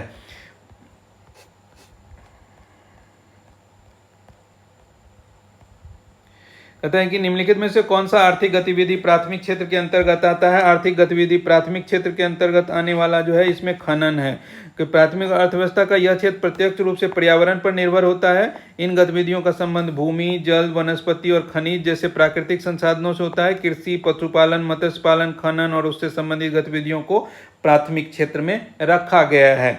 2011 की जनगणना के अनुसार भारत की सर्वाधिक जनसंख्या निम्न में से किस क्षेत्र में नियोजित थी? सर्वाधिक जनसंख्या जो है वो प्राथमिक क्षेत्र में ही नियोजित थी। भारतीय अर्थव्यवस्था के संदर्भ में निम्नलिखित में से कौन सा माध्यमिक क्षेत्र के अंतर्गत आता है? माध्यमिक मतलब द्वितीयक वाली बात कह रहे हैं, तो द्वितीयक क्षेत्र में जो आपका आता है वो आपका उद्योग है। उद्योग जो है द्वितीयक क्षेत्र में आता है। देखिए यहाँ अपने को दिया हुआ है कि प्राथमिक क्षेत्र में और द्वितीयक क्षेत्र और तृतीयक क्षेत्र में क्या क्या आता है, तो इसको हम लोग ठीक से देख लेते हैं कि भारतीय अर्थव्यवस्था को 3 क्षेत्रों में बांटा गया है, प्राथमिक क्षेत्र, द्वितीयक क्षेत्र और तृतीयक क्षेत्र। तो प्राथमिक क्षेत्र में क्या क्या है? जब आर्थिक क्रियाओं में मुख्य रूप से प्राकृतिक संसाधनों, यहाँ ध्यान रखने वाला बात है कि प्राथमिक क्षेत्र में प्राकृतिक संसाधन बहुत इंपॉर्टेंट रोल होता है कि प्राकृतिक संसाधनों के प्रयोग से उत्पादित किया जाता है, तो उन क्रियाओं को प्राथमिक क्षेत्र प्राइमरी सेक्टर कहा जाता है। इसके अंतर्गत कृषि और कृषि से संबंधित गतिविधियां प्राथमिक क्षेत्र के अंतर्गत आती है। पारंपरिक रूप से इसे भारतीय अर्थव्यवस्था का आधार रूप भी माना जाता है। खनिज उनिज भी इसी में आता है क्योंकि वो प्राकृतिक संसाधन ही है। ठीक है। द्वितीयक या माध्यमिक क्षेत्र जो है जब प्राकृतिक उत्पादों को विनिर्माण प्रक्रिया के द्वारा अन्य रूप में बदला जाता है। जैसे अब क्या हुआ कि खनिज के रूप में कुछ प्राप्त हुआ लेकिन उसको आपने चेंज कर लिया, तो वो माध्यमिक क्षेत्र में आ जाएगा। उसे द्वितीयक या माध्यमिक क्षेत्र, सेकेंडरी और मिडिल सेक्टर कह लेंगे। और तृतीयक क्षेत्र जो है जब आर्थिक क्रियाओं के द्वारा अमूर्त वस्तुएं जैसे सेवाएं प्रदान की जाए, सर्विस सेक्टर जो है आपका, वो आपका ये तृतीयक क्षेत्र हो जाएगा। जैसे कि वित्तीय सेवाएं प्रदान करते हैं, प्रबंधन सलाह देते हैं, टेलीफोन सेवा है, सूचना प्रौद्योगिकी है, ये आपको एक नया वस्तु ही क्रिएट कर लिया गया, इस तरह का एक सर्विस सेक्टर में आप दे रहे हैं, तो ये तृतीयक क्षेत्र हो गया। भारतीय अर्थव्यवस्था में संदर्भ में निम्नलिखित में से कौन सा प्राथमिक क्षेत्र के अधीन आता है? तो ये प्राथमिक क्षेत्र में कृषि आता है। भारतीय इस्पात प्राधिकरण limited, steel authority of India जो क्या है, सार्वजनिक क्षेत्र का उपक्रम है, तो सार्वजनिक क्षेत्र उद्योग है, बी कह सकते हैं यहाँ। भारतीय अर्थव्यवस्था में इनमें से किस क्षेत्र को सेवा के रूप में भी जाना जाता है? सेवा के रूप में तृतीयक क्षेत्र को जाना जाता है। सेवा क्षेत्र किसी अर्थव्यवस्था के डैश का एक हिस्सा है, तृतीयक क्षेत्र का हिस्सा है। निम्नलिखित में से कौन सा असंगठित क्षेत्र का एक उदाहरण है? असंगठित क्षेत्र का उदाहरण जो है खेती है, मतलब उसको ऑर्गेनाइज सेक्टर नहीं है अभी भी, मतलब किसी के पास खेत नहीं है, किसी के पास खेत है, किसी के पास कम खेत है, किसी के पास ज़्यादा खेत है, तो वही मतलब ऑर्गेनाइज की बात हुई। डैश क्षेत्र भारत में कृषि के बाद दूसरा सबसे बड़ा नियोक्ता क्षेत्र है। दूसरा जो है आपका वस्त्र उद्योग हो जाएगा। वस्त्र जो उद्योग है कृषि के बाद दूसरा सबसे बड़ा मतलब रोजगार देने वाला साधन है। निम्नलिखित में से किस उस उद्योग का चयन करें जिसमें माल का उत्पादन उत्पादक के घर में होता है। माल का उत्पादन, कुटीर उद्योग, माल का उत्पादन जो है उत्पादक के घर में होता है। कुटीर उद्योग जो छोटे छोटे उद्योग होते हैं, सामूहिक रूप से उन उद्योगों को कहते हैं जिसमें उत्पाद और सेवाओं का सृजन उत्पादकों द्वारा अपने घर में ही किया जाता है। कुटीर उद्योगों में कुशल कारीगरों द्वारा कम पूंजी एवं अधिक कुशलता से अपने घरों में वस्तुओं का निर्माण किया जाता है। द्वितीयक उद्योग जो प्राथमिक उद्योगों द्वारा प्रभावी रूप से एकत्र किए गए कच्चे माल के प्रसंस्करण से संबंधित है। बड़े पैमाने वाले उद्योगों के अंतर्गत लौह और इस्पात उद्योग, ऑटोमोबाइल, कपड़ा, दूरसंचार, रेशम उद्योग आदि आते हैं। निम्नलिखित में से किस प्रकार की अर्थव्यवस्था में व्यक्तिगत स्वामित्व वाला उत्पादन के कारक हैं? व्यक्तिगत स्वामित्व जो तो वो पूंजीवादी अर्थव्यवस्था में होता है ऐसा। निम्नलिखित में से क्या सार्वजनिक क्षेत्र की एक इकाई नहीं है? सार्वजनिक क्षेत्र की एक इकाई जो आईसीआईसीआई जो है वो प्राइवेट सेक्टर बैंक है। कार्गो सेवा क्षेत्र की डैश गतिविधियों का एक हिस्सा है, वो तृतीयक का हिस्सा है। मतलब सर्विस सेक्टर जो है वो आपका तृतीयक क्षेत्र में आता है, और वो कार्गो सर्विस मतलब एक दूसरे जगह सामान पहुंचाना वो आपका सर्विस सेक्टर है, इसलिए तीसरे में आ जाता है। भारतीय अर्थव्यवस्था को सबसे उचित रूप से अर्थव्यवस्था के रूप में वर्णित किया जाता है, मिश्रित अर्थव्यवस्था के रूप में वर्णित किया जाता है, जिसमें सार्वजनिक उपक्रम के साथ साथ निजी उपक्रम भी शामिल रहते हैं। भारतीय अर्थव्यवस्था डैश है। ये भारतीय अर्थव्यवस्था मिश्रित अर्थव्यवस्था है। संयुक्त क्षेत्र की संकल्पना से अभिप्रेत है। संयुक्त क्षेत्र की अभिकल्पना से अभिप्रेत है कि सार्वजनिक क्षेत्र और निजी क्षेत्र के उपक्रमों के बीच सहयोग रहता है। तेल उत्पादन में वृद्धि का कारण क्या है? तेल उत्पादन में वृद्धि का कारण पीली क्रांति है। पीली क्रांति का संबंध ऑयल सीड प्रोडक्शन से है, तेल उत्पादन से संबंधित है। पीली क्रांति जो है वो तेल उत्पादन से संबंधित है। इन देश के कुल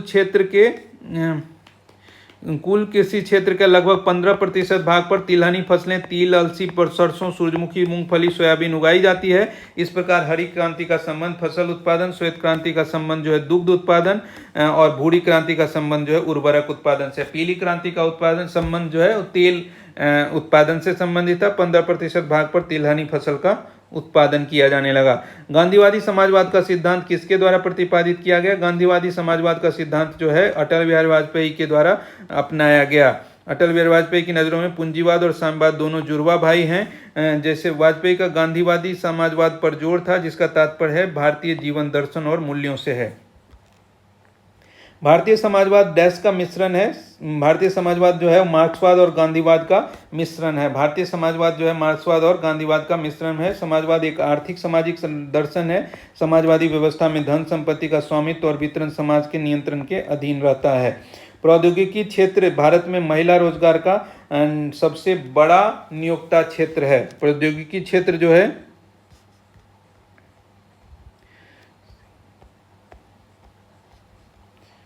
दूसरा, प्रौद्योगिकी क्षेत्र भारत में महिला रोजगार का दूसरा सबसे बड़ा नियोक्ता क्षेत्र है। प्रौद्योगिकी क्षेत्र जो है वो भारतीय महिलाओं के लिए दूसरा सबसे बड़ा नियोक्ता क्षेत्र है।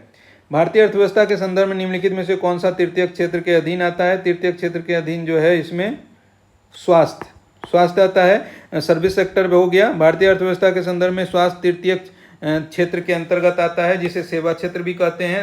तथा अर्थव्यवस्था के दो अन्य क्षेत्र जो है वो प्राथमिक क्षेत्र में कृषि, पशुपालन, मछली पालन, खनिज ये सब आता है, और द्वितीय क्षेत्र में विनिर्माण आता है। ठीक है। तृतीय क्षेत्र में आपका सर्विस सेक्टर वाला होता है। 20वीं शताब्दी के आरंभ में शुरुआत हुआ इसका। इसके अंतर्गत व्यापार, यातायात, संप्रेषण, वित्त, पर्यटन, सत्कार, हॉस्पिटलिटी, संस्कृति, मनोरंजन, लोक प्रशासन और लोक सेवा, सूचना, न्याय, स्वास्थ्य, शिक्षा आदि आता है। परंपरागत रूप से भारतीय अर्थव्यवस्था का आधार किसे माना जाता है? अर्थव्यवस्था का आधार कृषि को माना जाता है परंपरागत रूप से। अब राष्ट्रीय आय एवं मापन से संबंधित क्वेश्चन को देख लेते हैं। नेशनल इनकम एंड मेजरमेंट से कहता है अर्थव्यवस्था के आकार के लिए सर्वाधिक प्रयुक्त माप क्या है? अर्थव्यवस्था के आकार के लिए सर्वाधिक प्रयुक्त माप जो है वो जीडीपी, सकल घरेलू उत्पाद बोलते हैं। अर्थव्यवस्था के आकार के लिए सर्वाधिक प्रयुक्त जो है लोकप्रिय माप सकल घरेलू उत्पाद, ग्रॉस डोमेस्टिक प्रोडक्ट, जीडीपी बोलते हैं। जीडीपी देशों द्वारा एक विशिष्ट समयावधि सामान्यतः 1 वर्ष में उत्पादित और बेची गई पुनर्विक्रय नहीं सभी अंतिम वस्तुओं और सेवाओं के बाजार मूल्य का एक मौद्रिक उपाय है।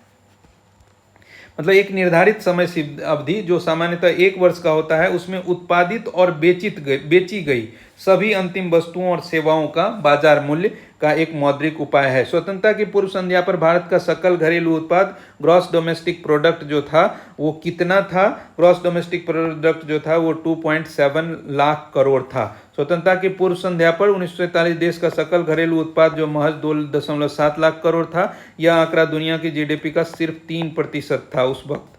लेकिन भारत ने सभी चुनौतियों को स्वीकार किया। वित्त वर्ष 21-22 में जीडीपी जो है 236 लाख करोड़ रुपया 236 लाख करोड़ से ज़्यादा पहुंच गया था। डैश वह धन है जो किसी व्यक्ति की आय में से स्थानीय, राज्य और संघीय करों का भुगतान करने के बाद उपलब्ध होता है, तो वो आपका प्रयोज्य आय है। प्रयोज्य आय है। प्रयोज्य आय वह धन है जो किसी व्यक्ति की आय में स्थानीय, राज्य और संघीय करों का भुगतान करने के बाद उपलब्ध होता है। मतलब सारा टैक्स आपने दे दिया, उसके बाद जो आपका बचेगा वो प्रयोज्य आय है। भारतीय सांख्यिकी संस्थान की स्थापना किसने की थी? भारतीय सांख्यिकी, जिन्हें भारत में आधुनिक सांख्यिकी का जनक कहा जाता है, ये आपका प्रशांत चंद्र महालनोबिस ने भारतीय सांख्यिकी संस्थान की स्थापना की थी। 17 दिसंबर 1931 को कोलकाता में पीसी महालनोबिस द्वारा की गई थी भारतीय सांख्यिकी संस्थान की स्थापना। वर्ष 1959 में संसद के एक अधिनियम द्वारा इसे राष्ट्रीय महत्व का संस्थान घोषित किया गया और सांख्यिकी और संबंधित विषयों में अनुसंधान संस्थान का प्राथमिक उद्देश्य है।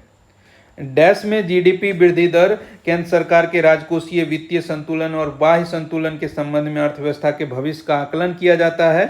तो ये आपका समष्टि अर्थशास्त्रीय रूपरेखा संबंधी विवरण, समष्टि अर्थशास्त्रीय रूपरेखा संबंधी विवरण में ये किया जाता है। जीडीएफसीएफ का सही पूरा नाम निम्न में से क्या है? जीडीएफसीएफ जो है उसका नाम है gross domestic fix capital formation. Gross domestic fix capital formation जो है सकल घरेलू अस्थायी पूंजी निर्माण, सकल घरेलू अस्थायी पूंजी निर्माण सरकारी और निजी क्षेत्र के फिक्स एसेट्स पर किए जाने वाले शुद्ध पूंजी व्यय का एक आकलन है।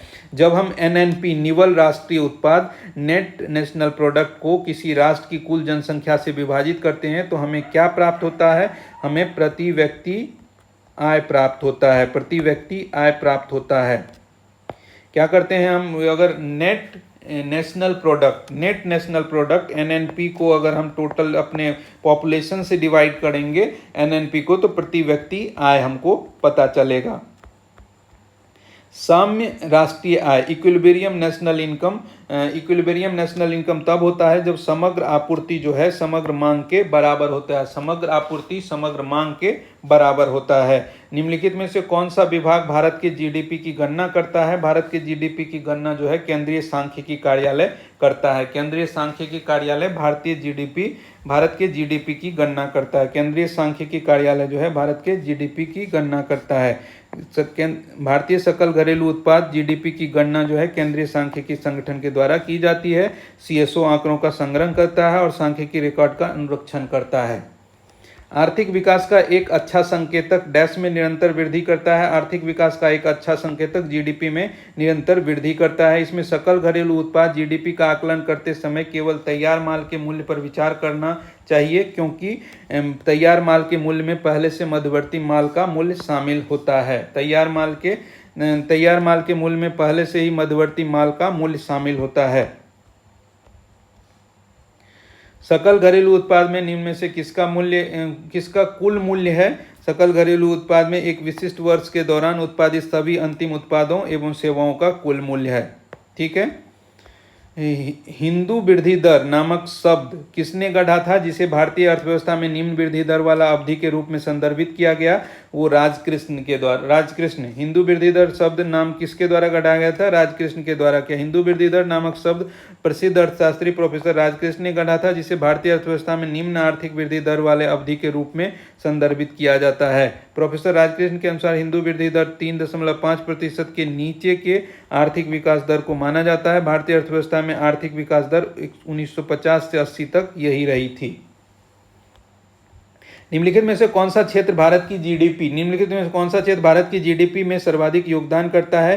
सर्वाधिक योगदान जो है सर्विस सेक्टर जो है, तृतीय क्षेत्र जो है वो सबसे अधिक योगदान जो इसमें करता है। द्वितीय स्थान पर द्वितीय क्षेत्र है और तृतीय स्थान पर प्राथमिक क्षेत्र है। आर्थिक समीक्षा 21-22 के अनुसार 21-22 में सकल मूल्य वर्धन में तृतीय क्षेत्र, द्वितीय क्षेत्र और प्राथमिक क्षेत्र का योगदान कम से कम 53, 28 और 18% का अनुमानित रहा है। कौन सी सरकारी संगठन भारतीय प्रतिभूति बाजार में सक्रिय सभी निवेशकों की प्रमुख नियामक निकाय है? सेबी जो है वो प्रमुख नियामक निकाय भारतीय प्रतिभूति एवं विनिमय बोर्ड, भारतीय प्रतिभूति एवं विनिमय बोर्ड है। सकल राष्ट्रीय उत्पाद ग्रॉस नेशनल प्रोडक्ट जो है के अवमूल्यन डिप्रिसिएशन घटाने पर प्राप्त राशि को क्या कहा जाता है? प्राप्त राशि को अवमूल्यन करने पर प्राप्त राशि को जो है शुद्ध राष्ट्रीय उत्पाद कहलाता है। शुद्ध राष्ट्रीय उत्पाद का सकल ग्रॉस नेशनल प्रोडक्ट से अगर डेप्रिसिएशन को घटा देंगे तो नेट नेशनल प्रोडक्ट हो जाएगा। नेट नेशनल मतलब जीएनपी से डेप्रिसिएशन अगर माइनस करेंगे तो नेट नेशनल प्रोडक्ट हो जाएगा। यहाँ भी वही बात है, नेट नेशनल प्रोडक्ट क्या है? जीडीपी में अगर डेप्रिसिएशन, जीडीपी में ग्रॉस नेशनल प्रोडक्ट में अगर हम ये डेप्रिसिएशन घटा देंगे तो ये हमारा एनएनपी नेट नेशनल प्रोडक्ट हो जाएगा।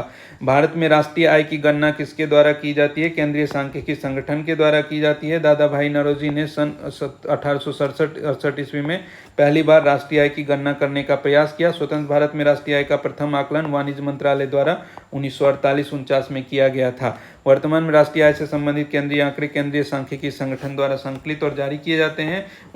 मई 1957 में इसकी स्थापना केंद्रीय मंत्रालयों और राज्य सरकारों की सांख्यिकी गतिविधियों के मध्य समन्वय बनाने के लिए की गई थी। भारत में राष्ट्रीय आय की गणना का पहला प्रयास किसने किया था? दादा भाई नौरोजी ने किया था। निम्नलिखित में सर्वाधिक उचित विकल्प चुने। सकल घरेलू उत्पाद एक निश्चित अवधि के दौरान डैश का कुल मूल्य है सभी वस्तुओं और सेवाओं के उत्पादन एक देश के भीतर सभी तैयार वस्तुओं और दी गई सेवाओं का। ये बी नंबर आंसर हो जाएगा। अर्थशास्त्र में एनडीपी जो है का पूर्ण है नेशनल डोमेस्टिक प्रोडक्ट होगा, सी हो जाएगा आपका। अच्छा नेट डोमेस्टिक प्रोडक्ट बताएगा, नेट डोमेस्टिक प्रोडक्ट बताता है। एनडीपी जो है नेट डोमेस्टिक प्रोडक्ट सकल शुद्ध घरेलू उत्पाद को दर्शाता है। शुद्ध घरेलू उत्पाद क्या है? सकल घरेलू उत्पाद माइनस मूल्यह्रास, मतलब जीडीपी माइनस डेप्रिसिएशन। भारत में राष्ट्रीय आय को किसके पदों में मापा जाता है? भारत में राष्ट्रीय आय को बाजार मूल्य और शुद्ध राष्ट्रीय उत्पाद के रूप में मापा जाता है। भारत में राष्ट्रीय आय को बाजार मूल्य और शुद्ध राष्ट्रीय उत्पाद के रूप में माना जाता है। इनमें से कौन सा कृषि उत्पाद बाजार में अधिकतम निर्यात मूल्य अर्जित करता है? बाजार में अधिकतम निर्यात मूल्य को अर्जित करता है बासमती चावल। 2017-18 के आर्थिक सर्वेक्षण के अनुसार देश के सकल मूल्य वर्धन में एमएसएमई क्षेत्र का हिस्सा कितना है? एमएसएमई क्षेत्र का हिस्सा जो है 32% है। एमएसएमई क्षेत्र का सकल मूल्य वर्धन में एमएसएमई का क्षेत्र का हिस्सा 32% है। 17-18 के हिसाब से 32% था, 20-21 के हिसाब से उसका 30% हो गया एमएसएमई का हिस्सा। आर्थिक नियोजन पंचवर्षीय योजना और नीति आयोग से संबंधित economic planning 5 year plans and NITI Aayog से संबंधित कुछ क्वेश्चंस अब देख लेते हैं। नरसिम्हा राव सरकार द्वारा आर्थिक सुधारों की शुरुआत डैश में की गई थी? 8वीं पंचवर्षीय योजना। आर्थिक सुधारों की शुरुआत जो है नरसिम्हा राव सरकार द्वारा 8वीं पंचवर्षीय योजना के दौरान शुरू की गई थी। इसे शुरू करने का प्रमुख कारण जो था वो खाड़ी युद्ध तथा भारत में भुगतान संतुलन की समस्या थी। भारत में भुगतान संतुलन की समस्या के कारण आर्थिक उदारीकरण नरसिम्हा राव के दौरान सरकार के दौरान 8वीं पंचवर्षीय योजना के दौरान हुआ था। भारत की तीसरी पंचवर्षीय योजना में इनमें से किस वर्ष शुरू हुई थी? तीसरी पंचवर्षीय योजना जो है वो 61 से 66 के दौरान शुरू हुई थी। पहली पंचवर्षीय योजना जो है आपका पहली पंचवर्षीय योजना वही 50 से अगर हम बात कर रहे थे तो 50 से 55, 55 से 60 और तीसरी जो है 61 से 66 हुआ। इसका मुख्य उद्देश्य आत्मनिर्भर तथा स्वतः स्फूर्त अर्थव्यवस्था पर जोर देना था। 62 में चीन द्वारा तथा भारत पर हमला तब पाकिस्तान के युद्ध 65 के कारण योजना अपने उद्देश्य को प्राप्त करने में विफल रही थी। 20 पॉइंट प्रोग्राम भारत सरकार द्वारा जो डैश में शुरू किया गया था। 20 पॉइंट प्रोग्राम जो है 1975 में 20 सूत्रीय मांग जो 20 सूत्रीय योजना 20 सूत्रीय कार्यक्रम गरीबी हटाओ के तहत इंदिरा गांधी सरकार के द्वारा गरीबी हटाओ के तहत 20 सूत्रीय प्रोग्राम जो चलाया गया था 1975 में की गई थी। तत्पश्चात 82, 86 और 2006 में इस कार्यक्रम की पुनर्संरचना की जा चुकी है। वर्तमान में 20 सूत्रीय कार्यक्रम 2006 से लागू है। यह कार्यक्रम का मूल उद्देश्य पिछड़े एवं निर्धन व्यक्तियों के जीवन स्तर में सुधार करना है। भारत में न्यूनतम आवश्यकता कार्यक्रम जो है न्यूनतम आवश्यकता कार्यक्रम पांचवी पंचवर्षीय योजना डैश वर्ष में शुरू किया गया था।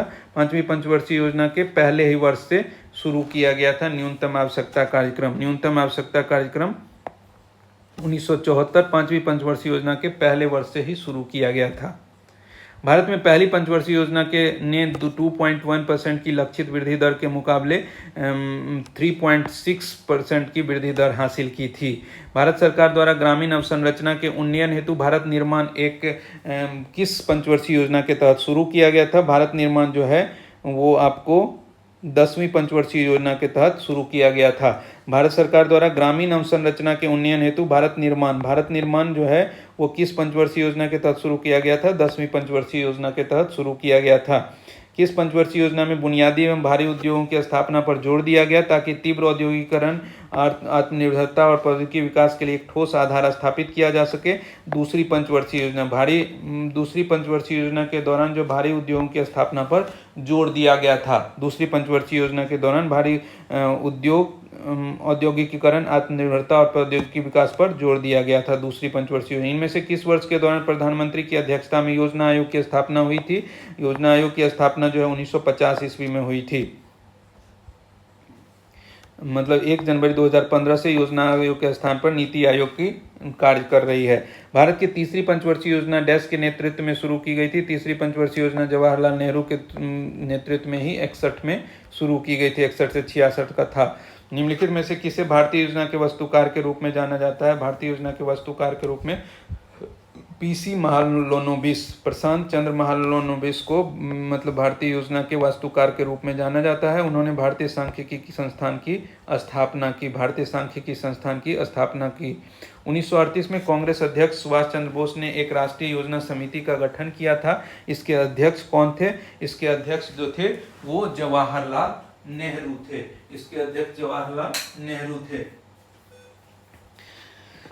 1938 में कांग्रेस अध्यक्ष सुभाष चंद्र बोस के नेतृत्व में क्या हुआ था? सुभाष चंद्र बोस ने एक राष्ट्रीय योजना समिति बनाया था। इसके जो अध्यक्ष थे वो जवाहरलाल नेहरू थे। भारत में 12वीं पंचवर्षीय योजना की समयावधि क्या है? 12वीं पंचवर्षीय योजना की समयावधि जो है 2012 से 17 थी। मतलब 12 से 17 12वीं पंचवर्षीय योजना का इसका विषय वस्तु था तीव्र, अधिक समावेशी और धारणीय विकास। 12वीं पंचवर्षीय योजना वही 12 से 17 है।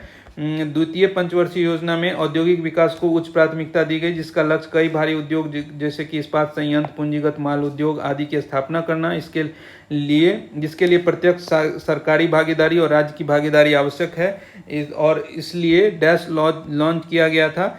औद्योगिक नीति विवरण 1980 लाया गया था।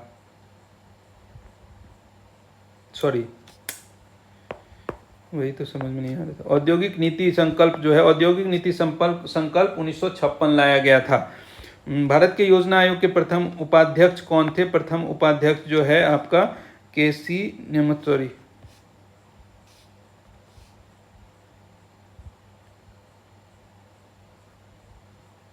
गुलजारी लाल नंदा थे। गुलजारी लाल नंदा प्रथम उपाध्यक्ष थे। योजना आयोग के प्रथम उपाध्यक्ष जो थे वो गुलजारी लाल नंदा थे। प्रधानमंत्री होते हैं इसके अध्यक्ष।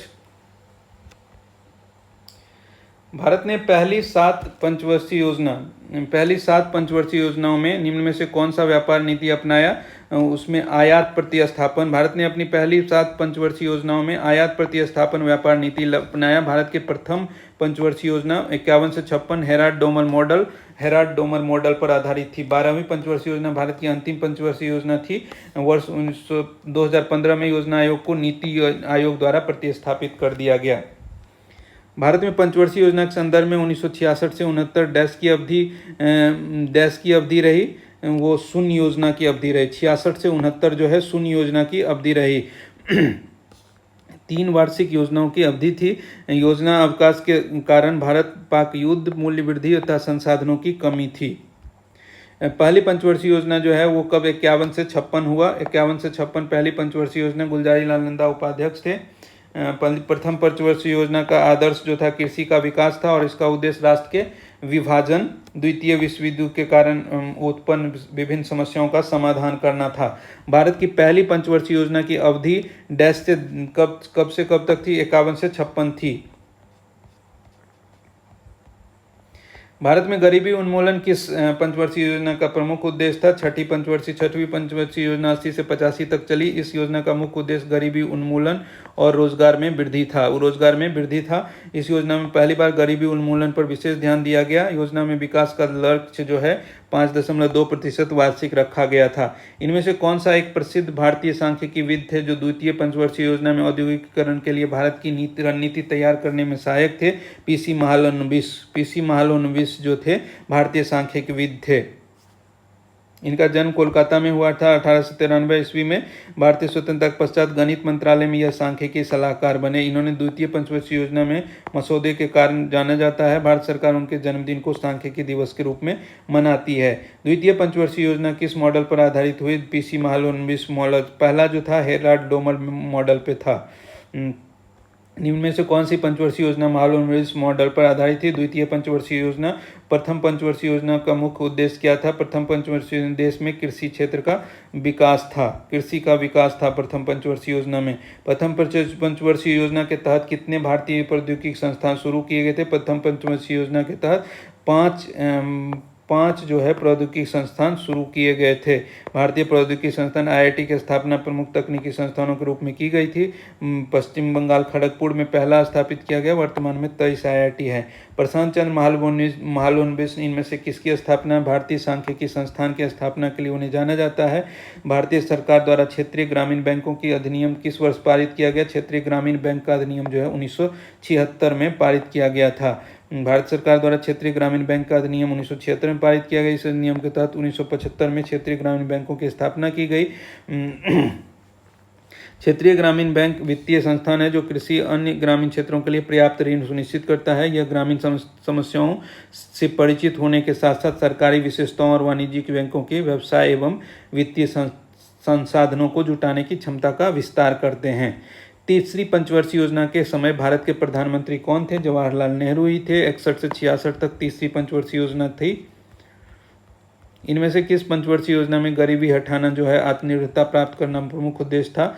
गरीबी हटाना जो है वो पांचवी पंचवर्षीय योजना 74 से 78 में गरीबी हटाना और आत्मनिर्भरता पर जोर दिया गया था। इस पंचवर्षीय योजना में भारतीय राष्ट्रीय राजमार्ग प्रणाली की शुरुआत हुई थी। इस योजना में 75 में 20 सूत्री कार्यक्रम भी चालू किया गया था। किस पंचवर्षीय योजना का उद्देश्य खाद्यान्न उत्पादन में तेजी लाना, रोजगार के अवसरों में वृद्धि करना और खाद्य कार्य और उत्पादकता पर ध्यान केंद्रित करना था? यह आपका 7वीं पंचवर्षीय योजना। 7वीं पंचवर्षीय योजना का 85 से 90 जॉन डब्ल्यू मिलर मॉडल पर आधारित था। समग्र रूप से उत्पादकता को बढ़ाना, रोजगार के अधिक अवसर जुटाना, साम्य एवं न्याय आधारित सामाजिक प्रणाली की स्थापना करना, सामाजिक एवं आर्थिक असमानताओं को प्रभावी रूप से करना, देशी तकनीक विकास के लिए सुदृढ़ आधार तैयार करना। किस पंचवर्षीय योजना में कहा गया कि आर्थिक विकास का लाभ समाज के अपेक्षाकृत कम विशेषाधिकार प्राप्त वर्गों को अधिक से अधिक मिलना चाहिए? ये आपका है दूसरी पंचवर्षीय योजना। दूसरी पंचवर्षीय योजना 56 से 61 महालनोबिस मॉडल पर आधारित थी। इस योजना का मुख्य उद्देश्य औद्योगिक क्षेत्र पर जोर देना था तथा समाजवादी समाज की स्थापना करना, जिसके अंतर्गत संसाधनों के उत्पादन के क्षेत्रों के मध्य उचित वितरण तथा इसके साथ ही आर्थिक वृद्धि को बढ़ाना था। इस योजना में देश के जीवन स्तर को ऊंचा उठाने के लिए 5 वर्षों में राष्ट्रीय आय में 25% की वृद्धि करने का लक्ष्य निर्धारित किया गया था। रोजगार स्तर को बढ़ाने, गरीबी निर्धनता को कम करने और आत्मनिर्भरता प्राप्त करने के उद्देश्य से 74 से 79 की अवधि के दौरान भारत की कौन सी पंचवर्षीय योजना थी? वो 5वीं पंचवर्षीय योजना थी 74 से 79 के दौरान। गरीबी उन्मूलन, न्याय को बढ़ावा और रोजगार को प्रोत्साहित करने पर ध्यान दिया गया। 5वीं पंचवर्षीय योजना में स्वयं के विकास के साथ साथ कृषि उत्पादन पर जोर था और वर्ष 78 एक वर्ष पूर्व में मोरारजी देसाई सरकार जनता पार्टी की जो थी इस योजना को समाप्त कर दिया। पांचवी पंचवर्षीय योजना का विकास 4.4%, जबकि वास्तविक विकास 4.8% था। विकास लक्ष्य था 4.4, लेकिन प्राप्त किया गया 4.8। जनता पार्टी के ने किस पंचवर्षीय योजना को समय से 1 वर्ष पूर्व स्थगित कर दिया? जनता पार्टी ने पांचवी पंचवर्षीय योजना को 1 वर्ष पूर्व उसको बंद कर दिया। द्वितीय पंचवर्षीय योजना का उद्देश्य क्या था? औद्योगिक क्षेत्र था। औद्योगिक क्षेत्र पीसी महालोन मॉडल पर आधारित था। देश में भारत के सभी बड़े उद्योगपतियों ने देश में एक नियोजित अर्थव्यवस्था की स्थापना हेतु एक साथ मिलकर एक संयुक्त प्रस्ताव तैयार किया था। सन 1944 में भारत के 8 बड़े उद्योगपतियों ने देश के एक नियोजित अर्थव्यवस्था की स्थापना हेतु एक साथ मिलकर 15 वर्षीय एक संयुक्त प्रस्ताव तैयार किया था। इसे बॉम्बे प्लान कहा गया। इसे बॉम्बे प्लान कहा जाता है। इसका उद्देश्य था कि सरकार औद्योगिक तथा अन्य आर्थिक निवेश के क्षेत्र में बड़े कदम उठाए। भारत में प्रवाही योजनाएं, रोलिंग प्लान्स लागू किए जाने के समय भारत के प्रधानमंत्री कौन थे? मोरारजी देसाई द्वारा। मोरारजी देसाई द्वारा जो पांचवी पंचवर्षीय योजना को 1 वर्ष पहले 78 में बंद करते हुए रोलिंग प्लान प्रवाही परियोजना लागू किया गया था। रोलिंग प्लान से तात्पर्य था अनवरत योजना। अनवरत योजना को सर्वप्रथम जनता सरकार द्वारा 78 में लागू किया गया था। इस योजना की शुरुआत वार्षिक योजनाओं के माध्यम से होती है। आगे चलकर इन वार्षिक योजनाओं को दीर्घावधि योजनाओं का भाग बना दिया जाता है। इस प्रकार योजना अनवरत रूप से चलती जाती है। इस योजना का मूल्यांकन वार्षिक आधार पर किया जाता है और इसी आधार पर आगे योजनाओं के नए उद्देश्य निर्धारित किए जाते हैं। इंदिरा गांधी सरकार द्वारा 1 अप्रैल 80 को इसे बंद कर छठी पंचवर्षीय योजना का पुनः शुरुआत कर दिया गया। सरकारी एजेंसी एनडीसी का पूर्ण रूप क्या है? सरकारी एजेंसी एनडीसी जो नेशनल डेवलपमेंट काउंसिल है, इसकी स्थापना 6 अगस्त 1952 को हुई। योजनाओं के निर्माण में राज्यों की भागीदारी होने लगी। इसी विचार को स्वीकार करते हुए इसका गठन किया गया। भारत के प्रधानमंत्री इस परिषद का पदेन अध्यक्ष होता है, राष्ट्रीय विकास परिषद का, तथा योजना आयोग नीति आयोग का सचिव जो है इसका सचिव होता है। भारतीय संघ के सभी राज्यों के मुख्यमंत्री और नीति आयोग के सभी सदस्य इसके पदेन सदस्य होते हैं राष्ट्रीय विकास परिषद के। स्वतंत्रता के बाद द्वितीय पंचवर्षीय योजना 56 से इतना के दौरान जर्मनी के सहयोग से किस इस्पात संयंत्र की स्थापना हुई? जर्मनी के सहयोग से राउरकेला इस्पात संयंत्र की स्थापना हुई 56 से 61 के दौरान।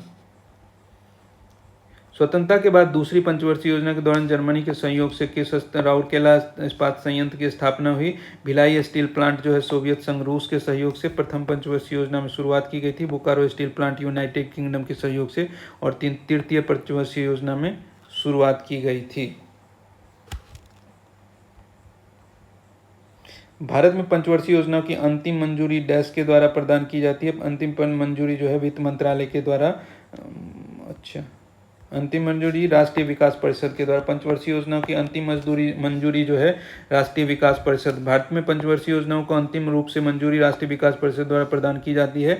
योजना के निर्माण में राज्य की भागीदारी होनी चाहिए। इस विचार को स्वीकार करते हुए राज्य सरकार के प्रस्ताव को 6 अगस्त 1952 को राष्ट्रीय विकास परिषद का गठन किया गया था।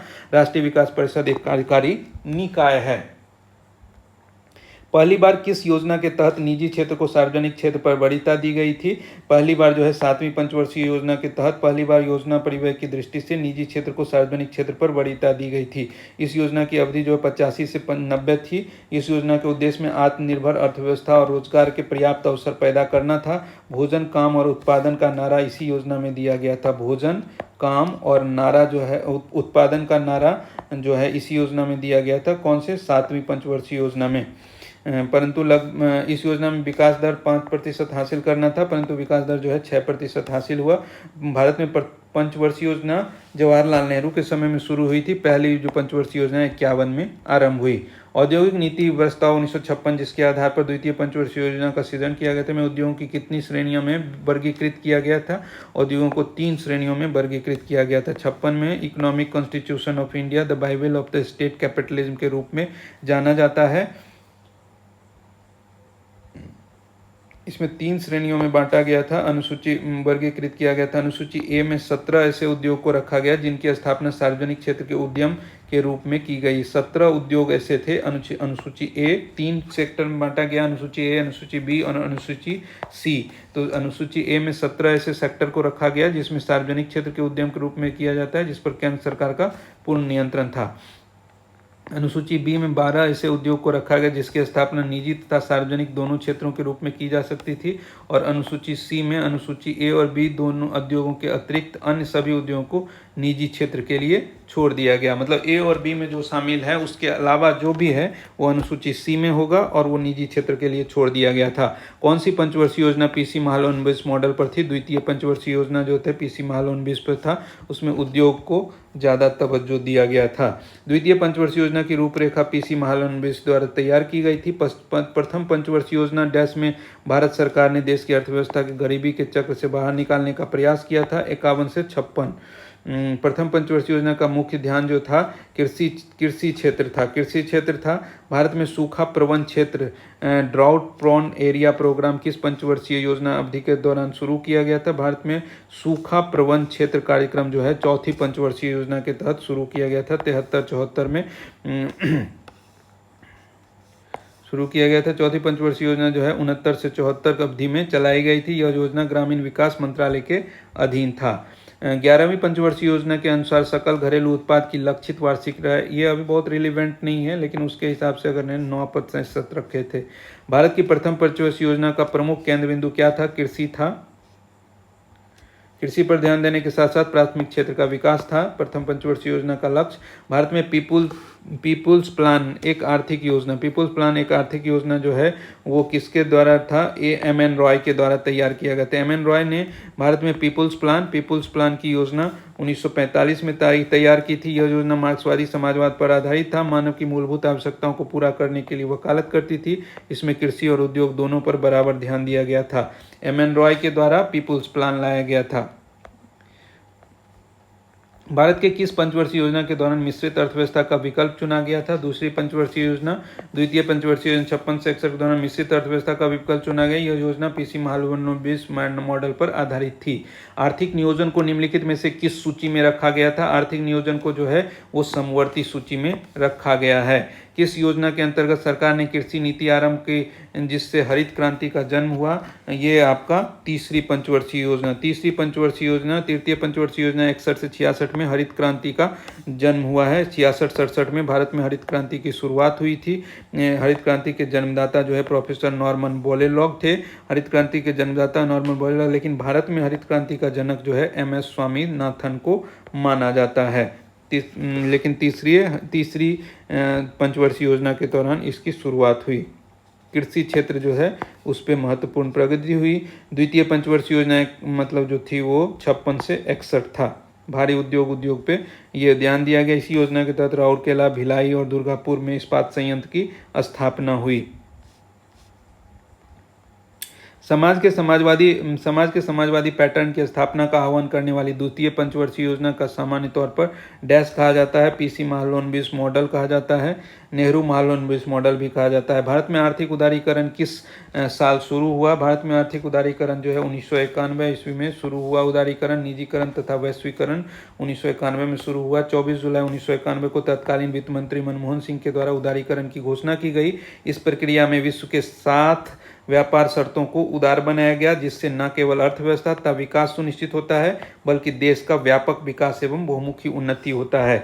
भारत में उदारीकरण, निजीकरण और वैश्वीकरण की शुरुआत 1991 में हुई थी। पीवी नरसिम्हा राव प्रधानमंत्री थे और वित्त मंत्री थे मनमोहन सिंह जी। भविष्य निधि के संदर्भ में यूएएन का पूर्ण रूप क्या है? भविष्य निधि के संदर्भ में यूनिवर्सल अकाउंट नंबर जो है यूएएन का, भविष्य निधि के संबंध में यूएएन का सार्वभौमिक खाता संख्या यूनिवर्सल अकाउंट नंबर दर्शाता है। उल्लेखनीय है कि कर्मचारी भविष्य निधि संगठन employ provident fund of India एक सरकारी संगठन है जो सदस्य कर्मचारियों के भविष्य निधि और पेंशन खातों का प्रबंधन करता है। भारत सरकार 12-17 की डैश पंचवर्षीय योजना का ड्राफ्ट तैयार किया जा रहा था। 12वीं पंचवर्षीय योजना जो है 12 से 17 था। भारत सरकार की प्रथम पंचवर्षीय योजना किस मॉडल पर आधारित है? हेराल्ड डोमर मॉडल पर आधारित है। भारत की डैश पंचवर्षीय योजना की अवधि मार्च 17 में समाप्त हो रही है। ये 12वीं थी, लेकिन अभी के समय में ये रिलेवेंट नहीं है। 11वीं पंचवर्षीय योजना में डैश से संबंधित कारीगरों को marketing support and services scheme द्वारा सहयोग प्रदान किया गया था। हस्तशिल्प, 11वीं पंचवर्षीय योजना में हस्तशिल्प से संबंधित कारीगरों को मार्केटिंग सपोर्ट एंड सर्विसेज की स्कीमों का सहयोग प्रदान किया गया था।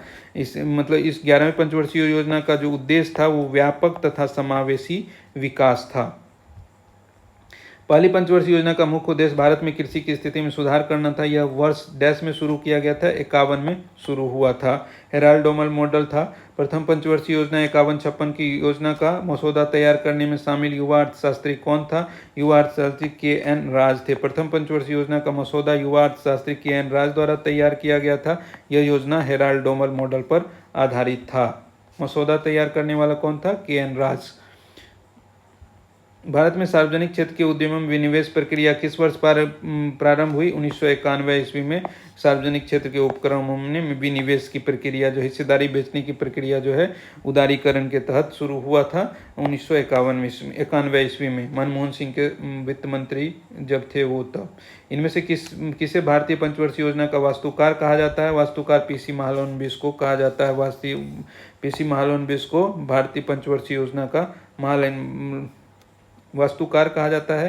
भारतीय वैज्ञानिक, ये प्रसिद्ध भारतीय वैज्ञानिक और सांख्यिकीविद थे। राष्ट्रीय सांख्यिकी दिवस भी उनके जन्मदिन के अवसर पर मनाया जाता है। इनमें से किसे भारतीय योजना का वास्तुकार कहा जाता है? भारतीय पीसी महालनोबिस को भारतीय योजना का वास्तुकार कहा जाता है, पीसी महालनोबिस को।